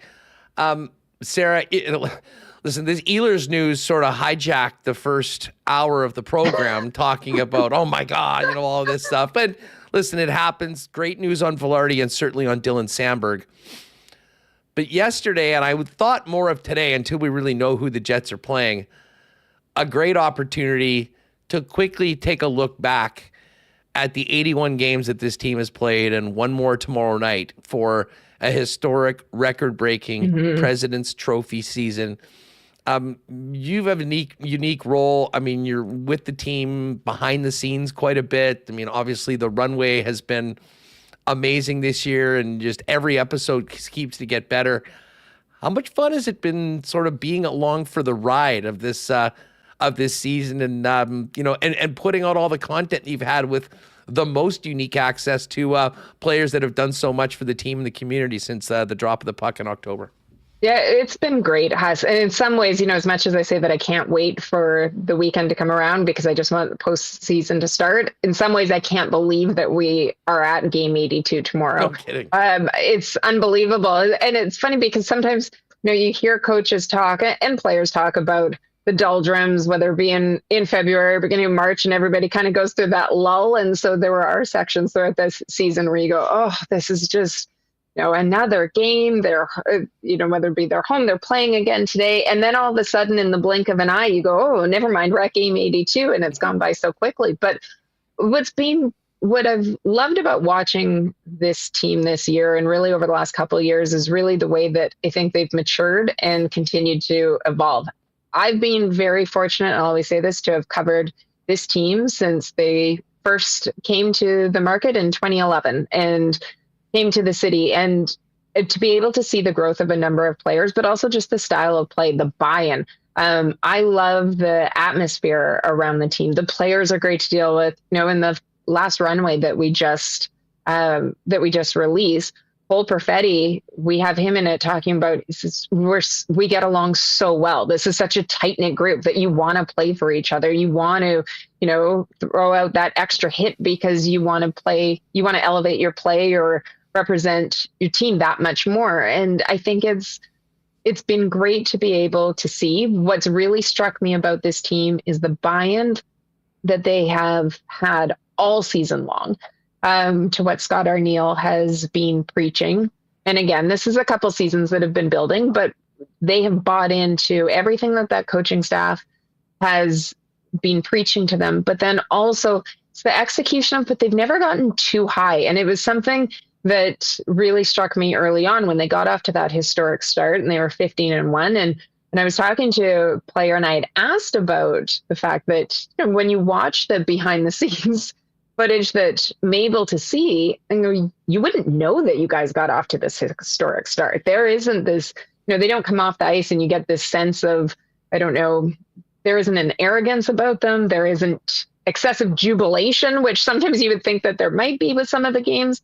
They're just very even keel. And they said even back then, there is an expectation now. There's just a belief that they're going to win. So there's that confidence, regardless of if things are going well in the game or not, that they're never out of it. But also just that that mentality of we're on to the next. Okay, yep, we got our win here. Nope, our job is not done yet, and not resting on what they've already accomplished. And I think that it bodes well for it. I said from the beginning of the season, and I will fully admit, I did not anticipate them winning the President's Trophy. That was not on my bingo card for them. So I fully admit that. But I did say that I thought after the exit interviews last year with the media that maybe something had changed. Like there just seemed to be a different feel to it than the previous years when it was done. And so you can hope that, in that maturity that we're seeing from them, that it started last year with that loss to Colorado in the first round, and that guys understanding, getting a better firsthand look of what it's going to take to be able to have success, and then buying into the process. And you can only hope that obviously it's going to be able to pay off with 16 wins once the postseason starts. But it's been great to see the evolution of this team and see so many players, because there's so many good guys. And I feel like such a mom when I say it, 'cause it's like, they're just so nice, and I just like nice people. But it's true, right? Like, I mean, it's great what they're doing on the ice, but they're an easy group to cheer for, and you want to see good things happen to good people. And there certainly are a lot of them over there on the hockey ops side. Hey, listen, you're so nice. You bring out the best in everybody, I think, and it's a perfect combination. But you're right. I mean, it does seem like this is a group that's come together. And honestly, Sarah, you go back to last year, and listen, it wasn't just losing to Colorado, but the way that series went. 100%. And this team had to chew on that all summer long.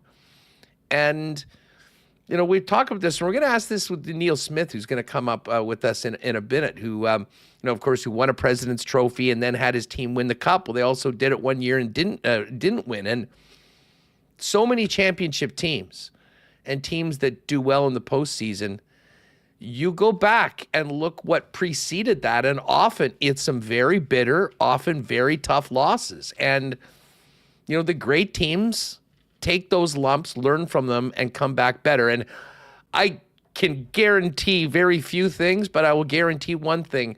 This is not a team that will rest on its laurels as the number one team in the regular season for a second, because it seemed right from the drop of the puck, while they went out to win and do the job every single night and create an identity and a team system that can help them be successful, every single guy in that room knows that, like every other team that makes the playoffs, they will be judged on how they perform in the playoffs. And the job for the Winnipeg Jets is simply just starting when we get going on the weekend. Yeah, and look, I know that people always hate when there's talk about Toronto and the Leafs and stuff, but I do think that there's a comparable between the two, that this is fantastic what they've done. It is, I mean, winning the President's Trophy is great. It's obviously never happened before in the franchise history, and there's so much to be proud of and with that. But this team, and Scott O'Neill spoke about, this team is going to be judged what happens in game 83, as he likes to put it, and beyond, and rightfully so, because that's that next step, right? You have to continue to grow. And so we've seen growth this year for them, but people will want to know what happens in the playoffs. And I think that that's something that the narrative around this team can't change until they have that, especially even just that first round series win. When they get past the first round for it, the competitive series, look, you got to win 16 games. It is not easy to do. And we know that they are not going to go 16-0 through the postseason. So there is going to be adversity that hits. And then they are going to all have to answer the questions, because there's going to be a ton of media that's covering them. There's going to be a ton of conversations on the TSN, Sportsnets, all over the place about, okay, the team has lost a game. Are we seeing something similar to what we saw last year? Can this team get over the hump and win the playoffs? That is inevitable, because that's the narrative that surrounds this team in the playoffs. But again, you've seen this team grow. You've seen the maturity continue to grow throughout this season. That next step for them is this weekend, is game, whether it be 1, 4, 7, whatever it takes to be able to get them the first round win, and then you just keep building from there, if I could speak. Yeah, I mean, I think they'll be incredibly focused. They'll know that the job in front of them, the task at hand in the first round. And once you get over that hump and you kind of start building even more of a belief in that group, you see what is going to be possible. Now, nothing's guaranteed. There's a lot of great teams that have qualified for the Stanley Cup playoffs. A bunch of them happen to be in the Central Division. Of course. But at the same point, that's, I think, why, I mean, the President's Trophy was nice, but what they were really working on was winning the division, winning the West, and let's face it, not having to go back up against Colorado in round 1 this year and letting two of the top 5 or 6 teams in the league do battle in first place and await the winner if they're able to take care of their side of business, which will begin on the weekend against one of those 3 teams that we'll be paying attention to on the out-of-town scoreboard today. I haven't had the chance to hear, is there a team that you have said that you would like to see in the first round? I mean, I'm pretty confident on the Jets' chances against any of those teams. Just even from a matchup, even for adding to the extra atmosphere. I kind of want St. Louis. I mean, I'm fully in on the Jets' revenge tour narrative that starts off by beating them. Like, I kind of do want a piece of that. Now, listen, I hate the Wild like most Jet fans do. The rivalry would be phenomenal. The ability to get down to the games, I think, for Winnipeg fans, I think would be really a lot of fun and would add to it. But I've got a lot of respect for that team, like how they were been able to be where they are right now. They had the huge cap hits. They were without Kaprizov for half the year. Eriksson Ek missed 2 months, and they've got some pop. They didn't score against the Jets. They scored 2 goals all season. Middleton had both of them. They'll be a more dangerous team, I think, if the Jets do meet them in the playoffs. But I just keep going back to the way the Jets handled St. Louis without Nikolai Ehlers last Monday or 2 Mondays ago, and just how complete that performance was as they had won 12 in a row. And I feel pretty good about that. So, but like the team, I'll say, we don't care. Bring whoever on. Yep. We'll be at Canada Life Center ready to bring it on the weekend, and hopefully be doing that many more times over the course of the next couple of months. I just mentioned again, congratulations on the Runway Series. It continues to get great feedback here in our chat. Tell us about the latest one that's just dropping as we head into the playoffs, finishing up, a pretty magical regular season for this team and organization. 100%. Thanks. I always appreciate the support that you give the content department over here and the shout outs for it, because we've got such a great group of people that are working so hard on it and such labors of love for them. The latest episode that just dropped, it's our final one of the regular season, obviously. And it takes a look at the clinching game against Washington, but then also really just takes a look back through the eyes of a number of players and Scott Arniel and just some of the marquee moments, what helped get them to where they are right now. It's one of my favorite episodes.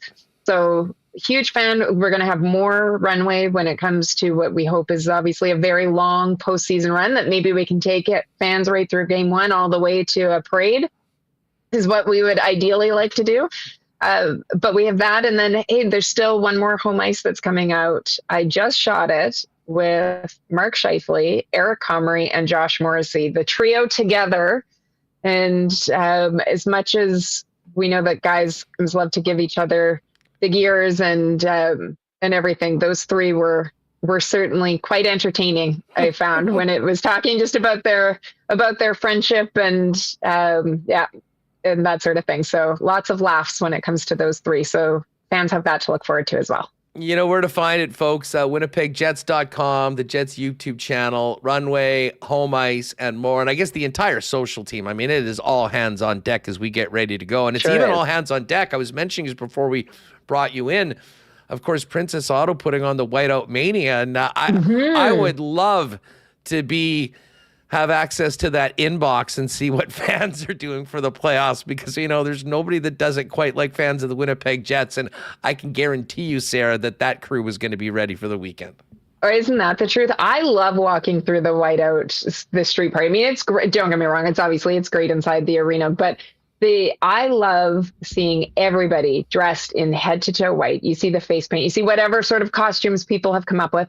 And I admire it, because I always say that I am not one that would be, face painted and everything. Although Brody Jackson made me promise the other day that if the Jets win the Stanley Cup, that they are allowed to they're allowed to paint my face. So it's not, so being able to see the dedication of fans, and then there's just that energy, Huss. I mean, whether you're outside with the street party, whether you're inside, you can't compare it to anything else. It's just, there's an electricity, and it's so special. I've been so fortunate to have been able to cover so many different playoff runs in a variety of different markets. And there's nothing that tops Jets fans. And I think that the whiteout adds so much to it because it isn't just everybody standing there in hoodies or in their jackets. If you are in a hoodie, you're in a white one. And if you are in a jacket, you're in a white one, and everyone buys in, and it's a great time. So hopefully fans are able to enjoy it and get a couple wins this weekend to start things off. Well, let's get a couple free hot dogs, get through tomorrow, and then get ready to bring it on the weekend. And Sarah, open invitation to really taking the whiteout up in Section 316 or in and around the Upper Bowl. You maybe special guest appearance at some point during the playoffs. I would suggest it. I am in. I will send you a text, and I will make my way up to 316. I want to see. Are you going to be all in white? Is this? No. I'm going to wear the salmon shirt like that guy did 2 years ago. That's right. I'm getting my salmon shirt ready. Oh, there's yeah, we'll be the ones in white. Hey, listen, congrats again on a great season for the team and everything you and your team have been doing. And let's hopefully have a number of weeks and rounds to be talking about once things get going on the weekend. Thanks for doing this, Sarah. Thanks so much, Hess. The best is yet to come. Looking forward to it. Let's go. Oh, man. And so much love for Sarah in the chat. As always, great to have her on the program. And get on over after you're done watching WST and check out the latest from Sarah and the squad. All right. We've got Neil Smith coming up, and this is going to be really fun. Of course, the Stanley Cup winning general manager for the Rangers. Now has a podcast talking all things NHL, and Neil's pretty high on the Winnipeg Jets. So we're going to find out about that right away. Before that, the guys at Royal, of course, ready for the whiteout. Still waiting on those white hats, hopefully coming in at some point this week, that exclusive collab they did with New Era. But the white jerseys are up, the white hoodies, the player T-shirts. It's all there for you. So when you're getting ready for the weekend, whether you're at the street party, going to the games, going to parties around the city, you got to be in white. Get it at Royal Sports. But just dropping yesterday for you Ovechkin fans, a limited edition hat celebrating Ovi's $8.95. You can check it out on the Royal Sports Instagram. They just posted it late yesterday. I would imagine those are going to be around not for long. So if you're a big Ovi fan, make sure to head on down to Royal and cop those. And Central Division champion, and I believe President's Trophy winners merch is also going to be coming up later on this week. There's that Ovi hat that they just put up. NHL crest on the side and the Ovechkin commemorative hat out right now over at Royal Sports.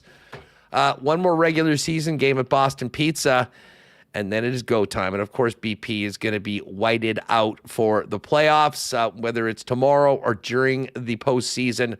Get together with your gang down at your local Boston Pizza. Pick a player contest. Great prizes available, and ice-cold schooners, world-famous BP wings, gourmet pizzas, and more. And the best atmosphere outside of the rink to watch the Winnipeg Jets chase the Stanley Cup. Your local BP is ready to go tomorrow and throughout the playoffs. If you can't make it down, you can always order for your own home party online at bostonpizza.com. All right, Neil Smith coming up. But first, let's give a big cheers to our friends at Winnipeg's favorite local brewery, Little Brown Jug. You train day in and day out, learning new techniques, approaching new concepts, and living out the thrill of achieving your goals. Building a craft beer is no different. While you spend your hours on the ice, we spend ours here, brewing our trademark beer. Again, and again. Here's to pushing the status quo and challenging ourselves to build something memorable. 1919 by Little Brown Jug. What a pleasure it is to welcome in the Stanley Cup winning president and general manager of the 1994 New York Rangers, Neil Smith, to Winnipeg Sports Talk. Neil is also the host of the NHL Wraparound podcast that you can pick up on YouTube and everywhere you get Winnipeg Sports Talk. Neil, what a pleasure. Thanks so much for doing this. How are you? I'm good, thanks. It's great to be on. You know, my mom's hometown, Winnipeg, Manitoba. She grew up on the campus of the University of Manitoba, and it's a pleasure to be talking to Winnipeggers and people that are following the great team that the Winnipeg Jets have this year. Well, and what a season the Jets have had. I mean, I'll start off asking you, I mean, what have you thought about the 81, soon to be 82 games the Jets have put in the books as the number one team in the NHL and the President's Trophy winners?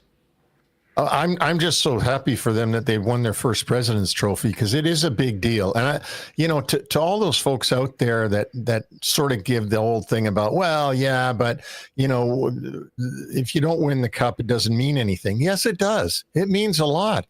It's a 6-month journey to get that first place overall in 32 teams, and you can end first of those 32.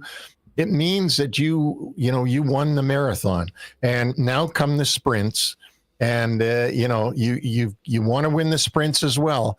But that journey of giving your fans 41 home games of pleasure rather than the others, and you get to watch on TV and in live and in person a really great team, I think is quite a thing. So I think they should be really proud of themselves. You know what? I've really felt that from fans, and you felt it in the building in the second intermission on Sunday when the result came in between Columbus and Washington, and everyone knew that the Jets had done it. I mean, there is something that comes onto it. The expectations are higher for the playoffs. But I think for a moment, I mean, listen, the Winnipeg Jets had never won a division title, never mind a league title. So, I mean, there is something to be really proud of, I think, for fans and certainly for the players as well. That being said, that doesn't count for much when you drop the puck in game 83 of round one of the Stanley Cup playoffs. I mean, your 94 Rangers were President's Trophy winners and won the cup. What's the key to having a successful playoffs after everything that goes in to being the top team? Because it heightened expectations, and I would suggest pressure as well on teams that do so well through the regular season. Oh, absolutely. You're right about that. But I think that what the coaches and the players have to work very hard on is taking the playoffs in small bites, shift by shift, as they say. It's not just an expression. It's really how you need to look at the game, is shift by shift, period by period. And don't look at, oh my God, we're down 2 games to 1. If we lose 2 more games, we're out, we're done. You can't look at it that way. You've got to look at it as, you know what, we're going to win this shift, we're going to win this period, we're going to win this game. And you don't think about the series yet until you get close enough, because I always say the 4th win is the hardest win to get in a series. And that's absolutely true. So I think for the players and the coaches, I'm sure they're going to do this, but they need to put the great regular season behind them. They need to get focused on the opposition, which looks like it's going to be St. Louis, and be ready for the task at hand, and hopefully, use St. Vezina as the springboard for the rest of the playoffs, and get rid of all the rust in the first round. The Jets have a Vezina Trophy, potentially Hart Trophy winning goaltender. They've got a very deep lineup, especially the bottom 6. And we've seen the emergence of Morgan Barron lately in the middle. We know what Adam Lowry brings.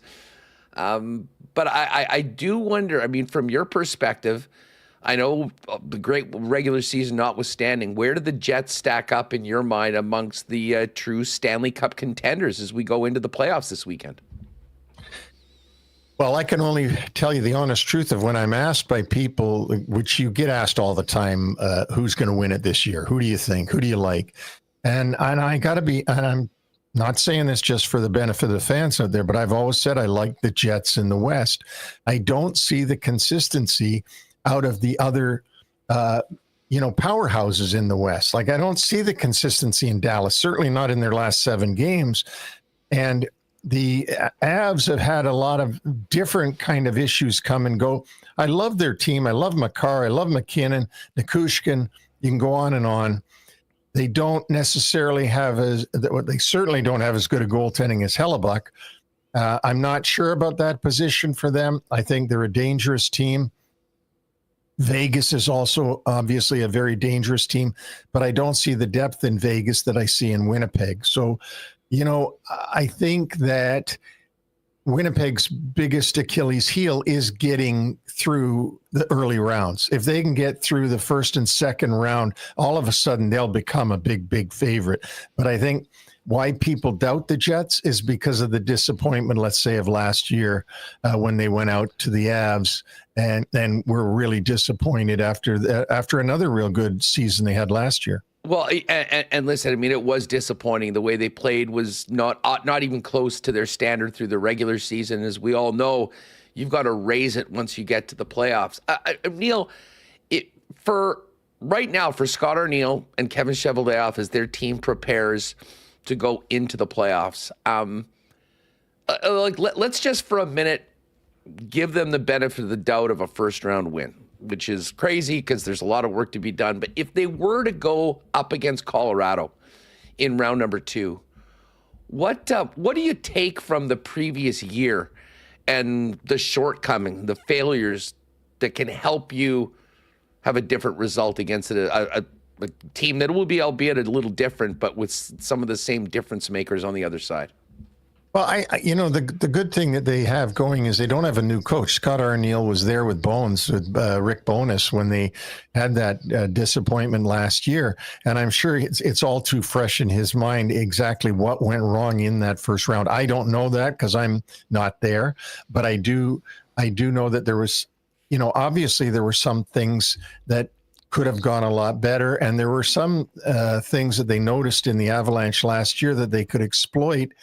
And hopefully from the games they played against them this year and the miles of video that they've been watching of the Avs or during the regular season, and we'll start to watch again when they get close to winning the first series. I think you've just got to you've got to have a long memory and you remember why you went down last year, and you don't want to make those mistakes this year.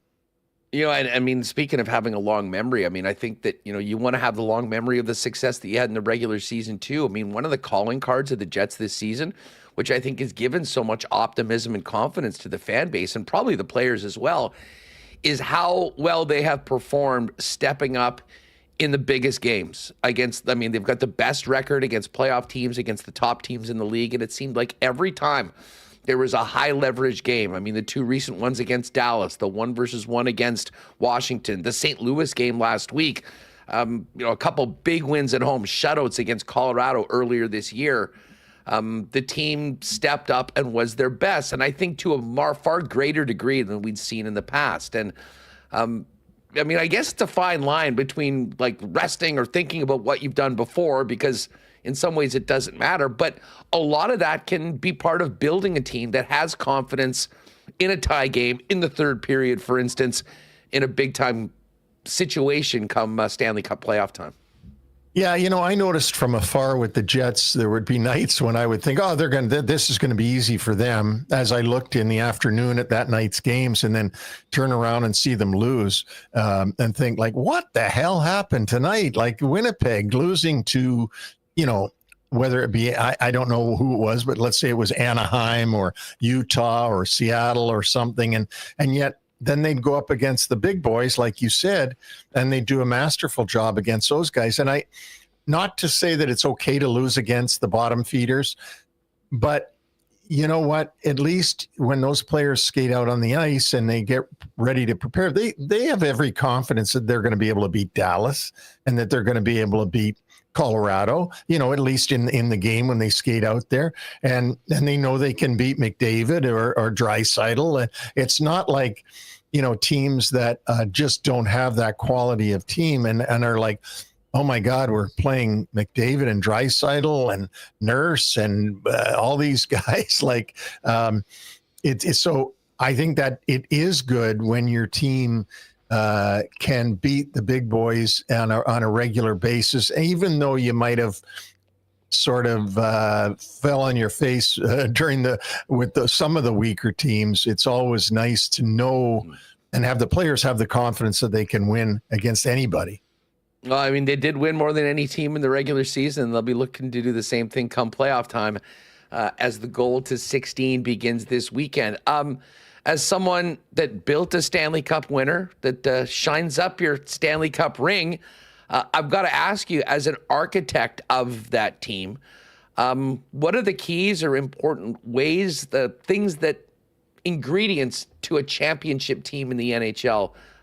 Neil, I mean, when you look at the Jets or any of the other teams, I mean, what are the boxes that, in your opinion, you have to tick to give yourself a legitimate shot to be standing at the top of the mountain in late June? Well, I think obviously I'll skim over the first two because they're, I think, should be obvious to anybody, and that is have a coach that is a top coach, and you've got that in Scott Arniel. He's paid his dues for many, many years in the National Hockey League. He had a short run in Columbus, but he's been a great assistant. He's a student of the game. So you've got that. You've got the best goalie in the league in Connor Hellebuck. I mean, people can argue for Shesterkin, people can argue for somebody else, but the facts and the numbers back up Hellebuck being the best. Those are the two most important things. But I think on top of that, experienced players who have suffered through the humility of losing and also enjoyed the greatness of winning, and that can settle your group down when times get tough, because they're always going to get tough in the playoffs.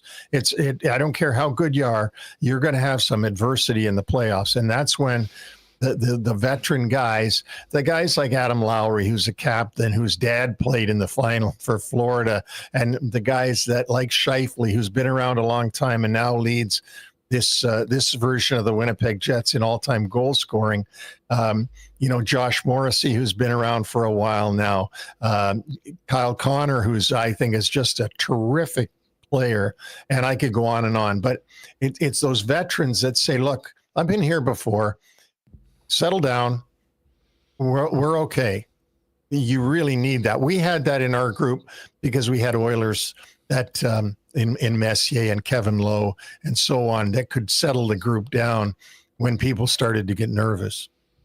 I the one thing I wanted to ask you is and we've talked about this a lot this year, about just the shortcomings and the first round exits in the last two seasons of how the Winnipeg Jets, sort of looked in the mirror, have owned it, realized that they need to be better, and it seemed like it's been driving them all year long. What can you tell us about, how previous seasons' failures can help forge a team that, has it in them to achieve much more than they had in previous years? Well, I think you can look at every champion more or less and find disappointment previously. And that's really been important because you just don't want that feeling again. And you don't want to go through that again. And it's the pain of losing is worse than the joy of winning. And what I mean by that is the joy of winning is exhilarating, but the pain of losing is so difficult and so hard for competitive people to handle. And you're going to have to wait another year to try to get rid of this pain and move on. So it's the Jets' chance, and the players, the leaders of the team, to embrace the fact that we're not going to go through what we went through last year. We're not going to take our foot off the gas, and we're not going to, slip on this year, because I don't want to feel that feeling again. I want to feel a better feeling. I want to feel the feeling of shaking hands with the other team at the end of a series and knowing you're going on to the next series, not thinking you're going home. I think that's what's really important. So I think that disappointments is a great learning tool for a team in so many different ways. Neil, you mentioned some of the Oiler content on that 94 champion. When you're building a team and you're getting to the trade deadline, or, you're backing it up, the off season, but obviously doing everything with the goal of winning a cup, how do you identify big playoff players? Is there an exact science to the guys that are going to raise their level of game in April and May and hopefully June?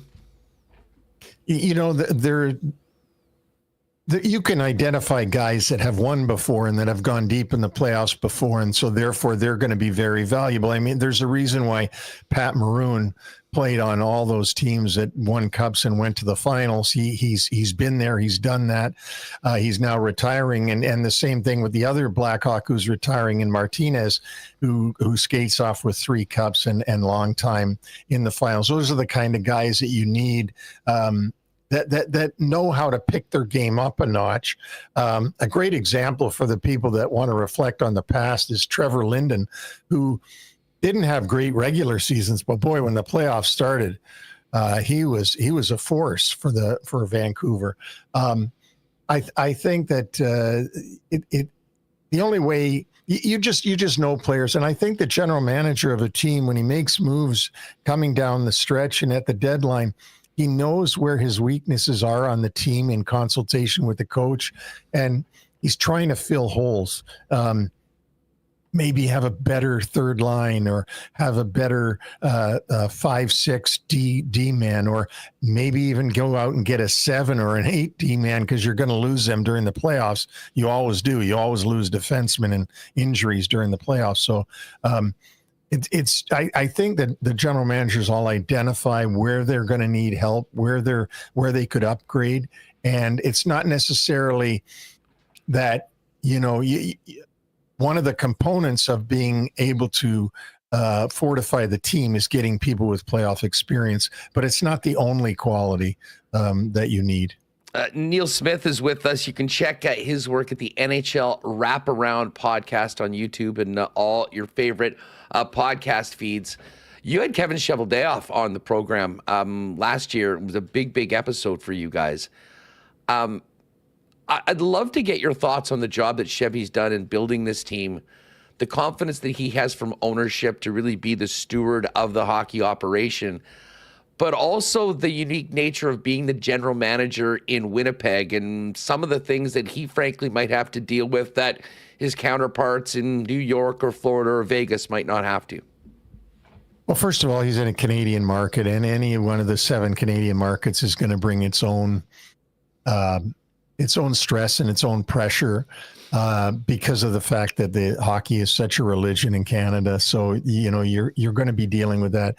The other thing that Chevy's has been dealing with, and any general manager of the Winnipeg Jets would deal with, is, getting players to come to Winnipeg, getting players to want to play in Winnipeg, creating the environment that players want to be there. And I thought and we said this to him last year when he was on our show, that one of the most impressive things is that just when you thought 2 years ago that perhaps the Winnipeg Jets would have to rebuild and they'd have a lot of players that would want to leave, he went out and was able to sign Scheifele and Hellebuck to long-term deals to keep them as Jets. And he informed us during that interview that these are guys that are committed to wanting to win in a Jets uniform. And that's a sign of an organization that has provided an environment where players want to stay. They respect it. They want to be there. They want to deliver for that city and for that organization. Last thing I'll say is that I know from even the days of the Winnipeg Jets 1.0, not necessarily this team, that players loved playing in Winnipeg. Everybody thought, oh, who wants to go to Winnipeg? And yet the players that played in Winnipeg said it was the best place they ever played. The way they were treated by the fans, the way the organization treated them was second to none. So I think that Chevy's got to get a lot of credit for that. He's a smart hockey guy. He's a humble guy. You can't not like Kevin Cheveldayoff. I mean, he just, I don't know how anybody could not like him. He's such a gentleman and a humble guy. So I think all those qualities have fared really well for him in what I'm sure is a pressurized situation where, the people in Manitoba are dying to see that Winnipeg Jet team someday win the Stanley Cup. Yeah, the passion is strong here, and you deal with a lot of it. But man, the team has done nothing but make this fan base proud this year, and we can't wait to see what happens when they drop the puck in the playoffs coming up on the weekend.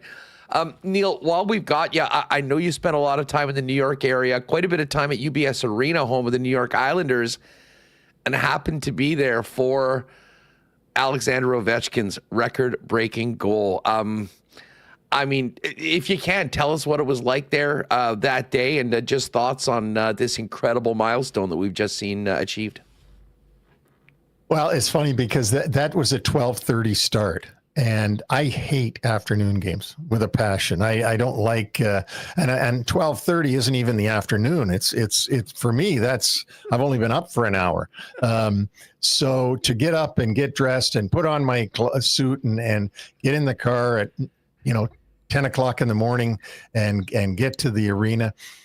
But as soon as I got there, there was an electric feeling going through that building, and there was a ton of red jerseys in the stands where Capital fans had migrated to UBS Arena. I want to tell you that before we knew that was could be the game where he scored, I wasn't looking forward to that game at all because I didn't want to go at 12:30, but I went there, and as I said, the environment was electric. Tons of Caps fans there, but even the Islander fans wanted to see this historic event. Everybody wanted to see it, and when the Islanders took a penalty early in the second period, you could feel everybody just cheer, like, "Oh, great, we're going to see it, we're going to see it." And then, of course, when he did score on his first shot on net, which was not Sorokin's fault because it went through a screen, a maze of people, and went in, the place erupted like I've never seen before. So it was a historic event, something I'm glad I got to see. I'm glad I got up and went. Yeah, no doubt. I mean, it was listen, we'll be talking about it for a long time, and it is just incredible that he's still. I mean, both he and Crosby, we had a fun conversation just out for a couple beers watching a game last week, and we were all talking about Ovi, and then we're looking at what Sid's doing right now. And it's a little disappointing that he's on a team that's not going to be in the playoffs. But I mean, both of these players, when we look back, I mean, for them to debut in the NHL at the same time, and 20 years later, one is breaking Gretzky's goal record. The other is breaking Gretzky's record for 20 straight point-per-game seasons. I mean, we might not see ever again two all-time NHL superstars come in at the same time and play literally their whole career against each other as rivals for the same teams. Yeah, I mean, it's fantastic, and they've been very lucky in this generation to be able to see these two guys go head to head and respect each other the way they do. It reminds me of Mario and Wayne when they were in the league at the same time. That was always exciting when you'd see those two go head to head.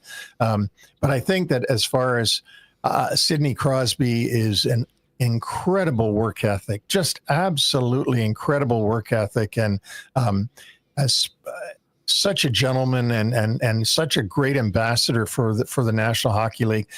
And Alexander Ovechkin has grown into a great ambassador for the National Hockey League. I said on a more political side of this whole thing, which I tend to stay away from, but I said to we had Craig Laughlin on our show right the day after Alex scored that goal. And I said, Craig, did you ever think that we would see 18,000 Americans standing on their feet, cheering like crazy for a Russian in the environment that we're in? And isn't it great that all that stuff doesn't exist at that moment? It just is a great hockey player having accomplished a historical feat, and all of the fans in the building are just cheering that greatness. And I thought that was really a very cool part of the whole experience. Well, the Devils, albeit without Jack Hughes, are heading to the playoffs. The Islanders have one more game. They're going to be golfing. And then there is the Rangers. I have to take this opportunity to ask you, what the hell happened to the Blue Shirts this year, your former team? Well, I think it goes all the way back to the summer when they moved Barclay Goodrow to San Jose against his will. I mean, they found a way to get that done, even though he had San Jose on his list of no trade teams, but they got a way around that through waivers. And then, their captain, Jacob Trouba, his name got out that they were trying to move him to Detroit in the summer. And that was before he put in his list of no trade teams. And so he put Detroit on that list. And so he goes into training camp. Pretty hard to lead a team when, you've been talked about getting moved out. And they start 12-4-0, and then they hit a couple of real bad games. I think one was Edmonton, one was Jersey in Madison Square Garden. And that's when the whole thing imploded. And all of a sudden, there was a text message put out that everybody's available, including Chris Kreider and Jacob Trouba, the assistant captain and the captain. And that got back to the players right away. And then they had Trouba go to Anaheim and said, look, if you don't go there, we're going to put you on waivers. This gets into the locker room. Chris Kreider, who is a very sensitive guy from what I understand, I don't know him, but I'm told that really hurt his season. He is 50 points off of what he did last year. He was at 75 points about a week ago last year. This year he's at 25. I mean, that's incredible.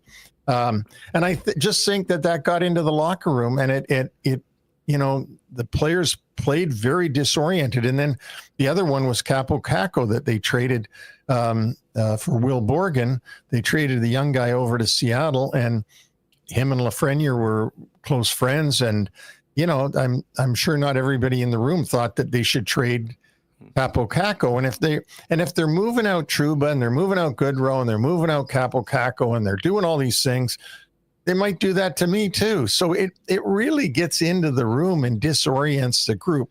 The other thing, and again, I'm just looking at his record, Peter Laviolette isn't having the year of coaching that he had last year. I mean, everything he touched last year turned to gold, every combination that he used, and this year it just didn't happen for him. So I think pretty much it's self-inflicted what happened to them this year, but it'll be interesting to see what happens after their season closes against Tampa Bay. Well, I just wanted to pick up on that because I remember, particularly around the Trouba, with him being a former Jet, we paid close attention to that. And I remember bringing up on the show, when this went down, I wonder how this affects their ability to do business moving forward. And listen, New York's always been one of the most prized destinations in the NHL. Guys want to go play there. Do you think players and agents might think twice about considering the New York Rangers as a place to go, considering the way some of their players were treated by management this past year? I think that the players have got a question. The players in the league all talk, right? And they all talk about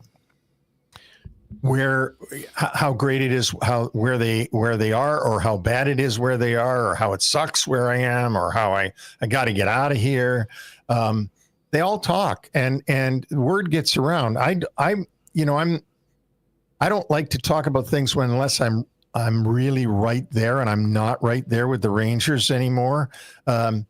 But I do know that if there's a lot of disgruntlement in the players and they're not enjoying their time with the Rangers, that will get around. And when someone says, hey, Joe, I'm a free agent and, Rangers are calling, what do you think? If his buddy says, I wouldn't go there, then that guy's going to stay away. If his buddy says, oh, yeah, go, you got to play at the Garden, then that'll influence him that way. But it certainly doesn't do you any good to mistreat players at this generation of player, because they have a lot of freedom and they're able to make a lot of decisions. And if you don't treat them properly, like we talked about the Jets and their great treatment of their players, word will get around and you'll have a harder time. Stanley Cup winning general manager and president of the New York Rangers, Neil Smith, with us. Neil is also the host of the NHL Wraparound podcast, which is cranking out content 4 times a week. Neil, fill our listeners in on what you've got cooking as we head into the playoffs over at the NHL Wraparound, and know where people can catch it.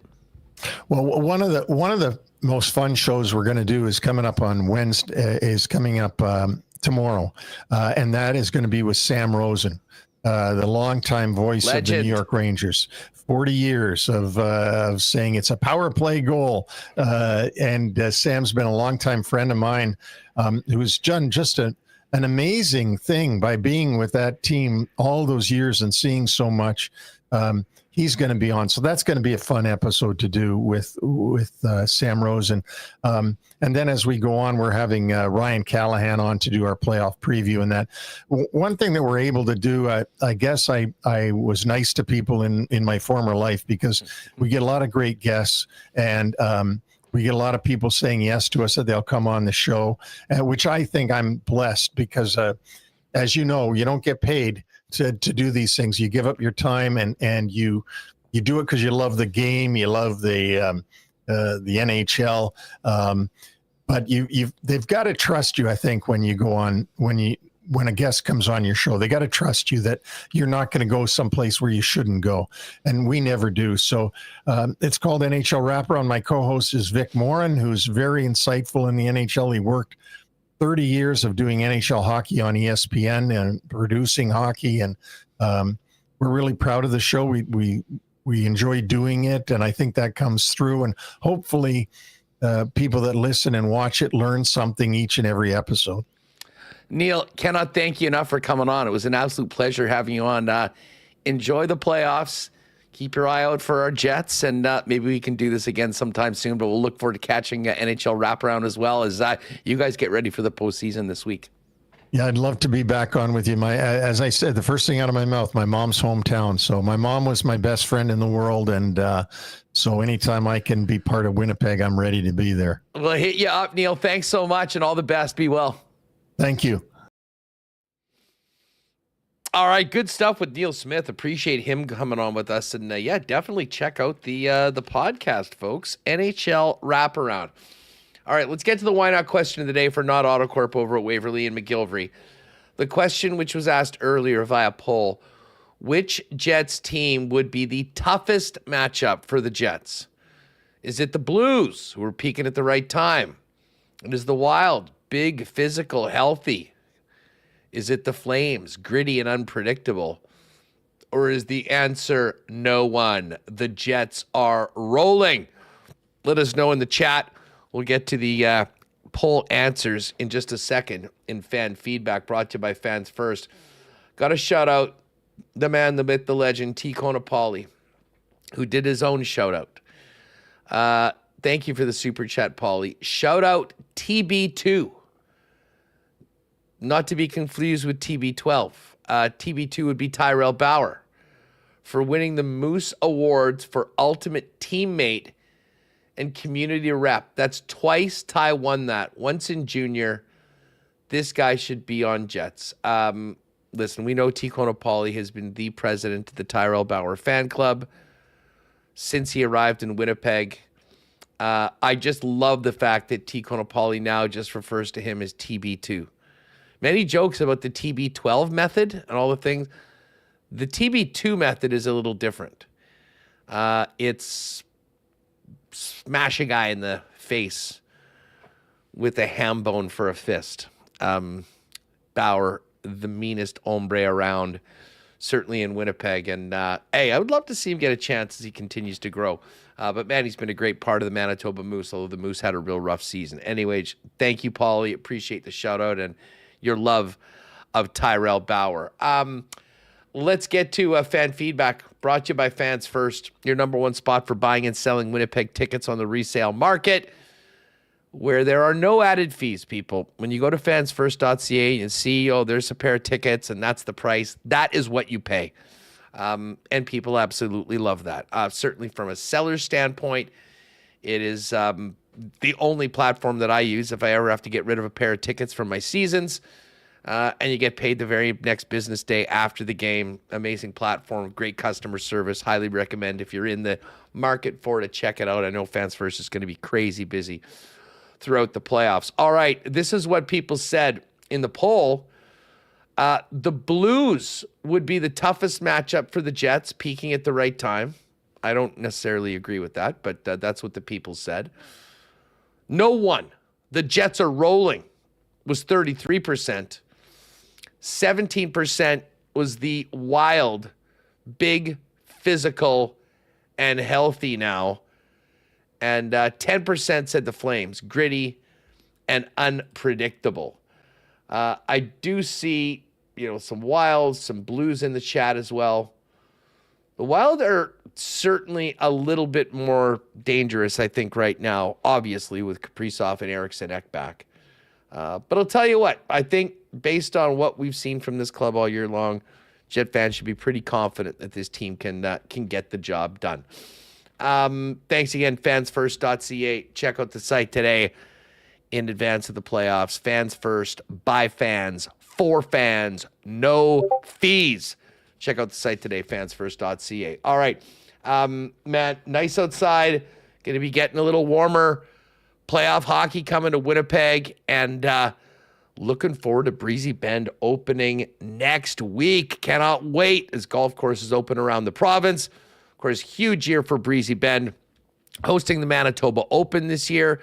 Just finished a beautiful clubhouse renovation, and I will tell you that I cannot wait to get down to Breezy, first of all, to play, but also to do some shows in and around the Manitoba Open this year. If you're thinking about a long-term home for you and your family at one of Winnipeg's top private courses, contact Corey Johnson over at Breezy Bend or go online to breezybend.ca for more information about getting on the waiting list as Breezy is full and everyone is getting ready to swing it this year just west of the city out at beautiful Breezy Bend. All right, we have gone a little long today, but let's get to the Coolbet lines.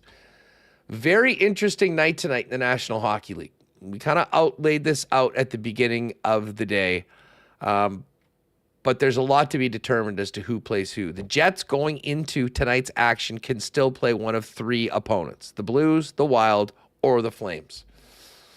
The Wild can clinch the 7th seed and take them out of the Winnipeg equation with a win tonight against the Anaheim Ducks. The Wild are a -270 favorite at home. Philip Gustafson is starting. Wild looking to complete the job and avoid Winnipeg with a win, which would then leave it to St. Louis or Calgary. Now, St. Louis needs a regulation win to book their ticket to the playoffs. If they do not win in regulation and Calgary wins tonight, the Calgary Flames will then have the opportunity in their final game of the regular season in LA to win and be in if they can win in regulation. So it is very clear what the job for Calgary is tonight. That line originally was Vegas -123. Vegas resting some guys. Calgary's now the favorite at -111. The Blues are -147 favorites. They're playing the red-hot Utah Hockey Club, who's trying to finish strong. Put up a 7 spot last night. Clayton Keller, 4 points for Utah. But the Blues have their destiny in their own hands, win in regulation, and they're in -147. Other games tonight in the league, the Kings -112 at the Kraken. Pick 'em between the Caps and Islanders at -109 on each side. The Lightning -192 favorites at home to the Panthers. Oh, the Columbus Blue Jackets need to win tonight. I was kind of focusing on the West, but the Blue Jackets are still alive thanks to the Habs not winning their game last night. They got to win their both of their final 2 games and hope that the Carolina Hurricanes beat the Habs in their last game of the season. So the Blue Jacks are a -143 favorite against the Flyers. Sens -278 faves at home against the Blackhawks. Toronto looks to capture the Atlantic Division officially with at least a point against Buffalo. Toronto's -159 favorites. And the Devils and the Bruins play in Boston, -136 for the Devils on the road. Boston +116. We did put together a little lock shot parlay today, and the number has, I think, gone down slightly because of the line movement in the Calgary-Vegas game. But this is sort of the gotta have it. Columbus to win, Calgary to win, and St. Louis to win. If you put that in manually right now, it's +433. If you hit it in the combo cards at the top of Coolbet, it's +496. So a much better number. Shout out to EvDog and the guys that give us that nice little boost. So yeah, +496, just about 5-1. Columbus, Blues, Flames tonight, all to win in any fashion. There's some other interesting, a bunch of baseball props up. We've got the points from the point. And of course, basketball playoffs are starting. NBA futures are all up right now. I will just hit one thing, and this was really surprising to me. Just to put it in perspective, the Panthers and Stars are the favorites right now to win the Cup at 6-1. They're both 3-1 to win their respective conferences. The NBA championship, the OKC Thunder are +165 to win. Boston is 2-1. Cleveland is plus 550, and then every other team in the league is 16-1 or a longer shot. And the OKC Thunder are minus 152 to win the West. Boston is minus 152 to win the East. So some pretty interesting numbers there. We're going to dive into the RBC Heritage tomorrow in the lock shop. Those odds are up right now. And we do have futures for 3 series right now. Carolina, Jersey, Dallas, Colorado, Kings and Oilers. Colorado is slight favorite right now, minus 115 over the Stars. Stars at minus 105. And no real change today in anything but the Hart Trophy odds. Connor Hellebuck is now back to minus 145 as the favorite. Leon Draisaitl plus 115. Jets still 10-1 to win the Cup and 5-1 to win the West. All that available at Coolbet. If you haven't played there before, use the promo code WST for a 100% bonus up to $200 on your first deposit. And join us tomorrow, EST, noon, Lock Shop. We'll have much more to talk about come hockey playoffs, I think, after tonight. And, of course, we will also have our golf picks for the RBC Heritage when Pat Gregor joins us. All right, Remo, well, a fun show today. Good stuff with Neil Smith. Loved having Sara on and Hammer. We just hope that this week-to-week is on the short side of week-to-week and not the long side of week-to-week for Nikolai Ehlers. And on the other side of things, good news on Dylan Samberg, and maybe, just maybe, we'll see Gabriel Velarde early in round 1. Whether it's game 1 or not, I guess that remains to be seen. Yeah, injury watch, opponent watch, schedule watch, and oh yeah, there's a game tomorrow. Jets, Ducks, fan appreciation. What is that? Free hot dogs? Free hot dogs. Souvenir cups? Free and free pop. I don't know how that's going to be executed. Oh. I did talk to my contacts within the concession world. Yes. I was wondering how the hot dogs were going to work. And there is going to be, I believe, 10 spots throughout the arena where you can get the hot dogs. I don't know whether you get a ticket or whether it's something when you come in. But if you're going to the game tomorrow, get a free hot dog. And I think it's free pop as well. Now, I guess that'll be done at the concessions. You just go up and bring your cup, I guess. We'll see, but it should be a real fun night. And listen, a bit of a victory lap for the Jets and their fans. I'm just going to be crossing my fingers the entire game that everyone gets through unscathed and the Jets are as healthy as possible when we get either the Blues or Wild or Calgary on the weekend. Good chance we'll know tomorrow. If Minnesota and St. Louis take care of business, we will have an opponent, and we will be all over that tomorrow on Winnipeg Sports Talk. We'll do a bit of a playoff preview tomorrow night with tomorrow afternoon with Greg Wyshynski on the show. Brandon Rowicki is going to join us, and we'll have much more from the Winnipeg Jets and the morning skate as we get ready for Game 82 of 82 before the real fun starts in the Stanley Cup Playoffs. That's going to do it for us. Thanks again to our guests. Thanks to all of you. Make sure to hit that subscribe button if you haven't already. We are here every day, Monday to Friday, 1 p.m. Central. We are going to be having a bunch of bonus playoff content, Michael and Connor after games, which will be available on the channel. And pay attention, stay tuned.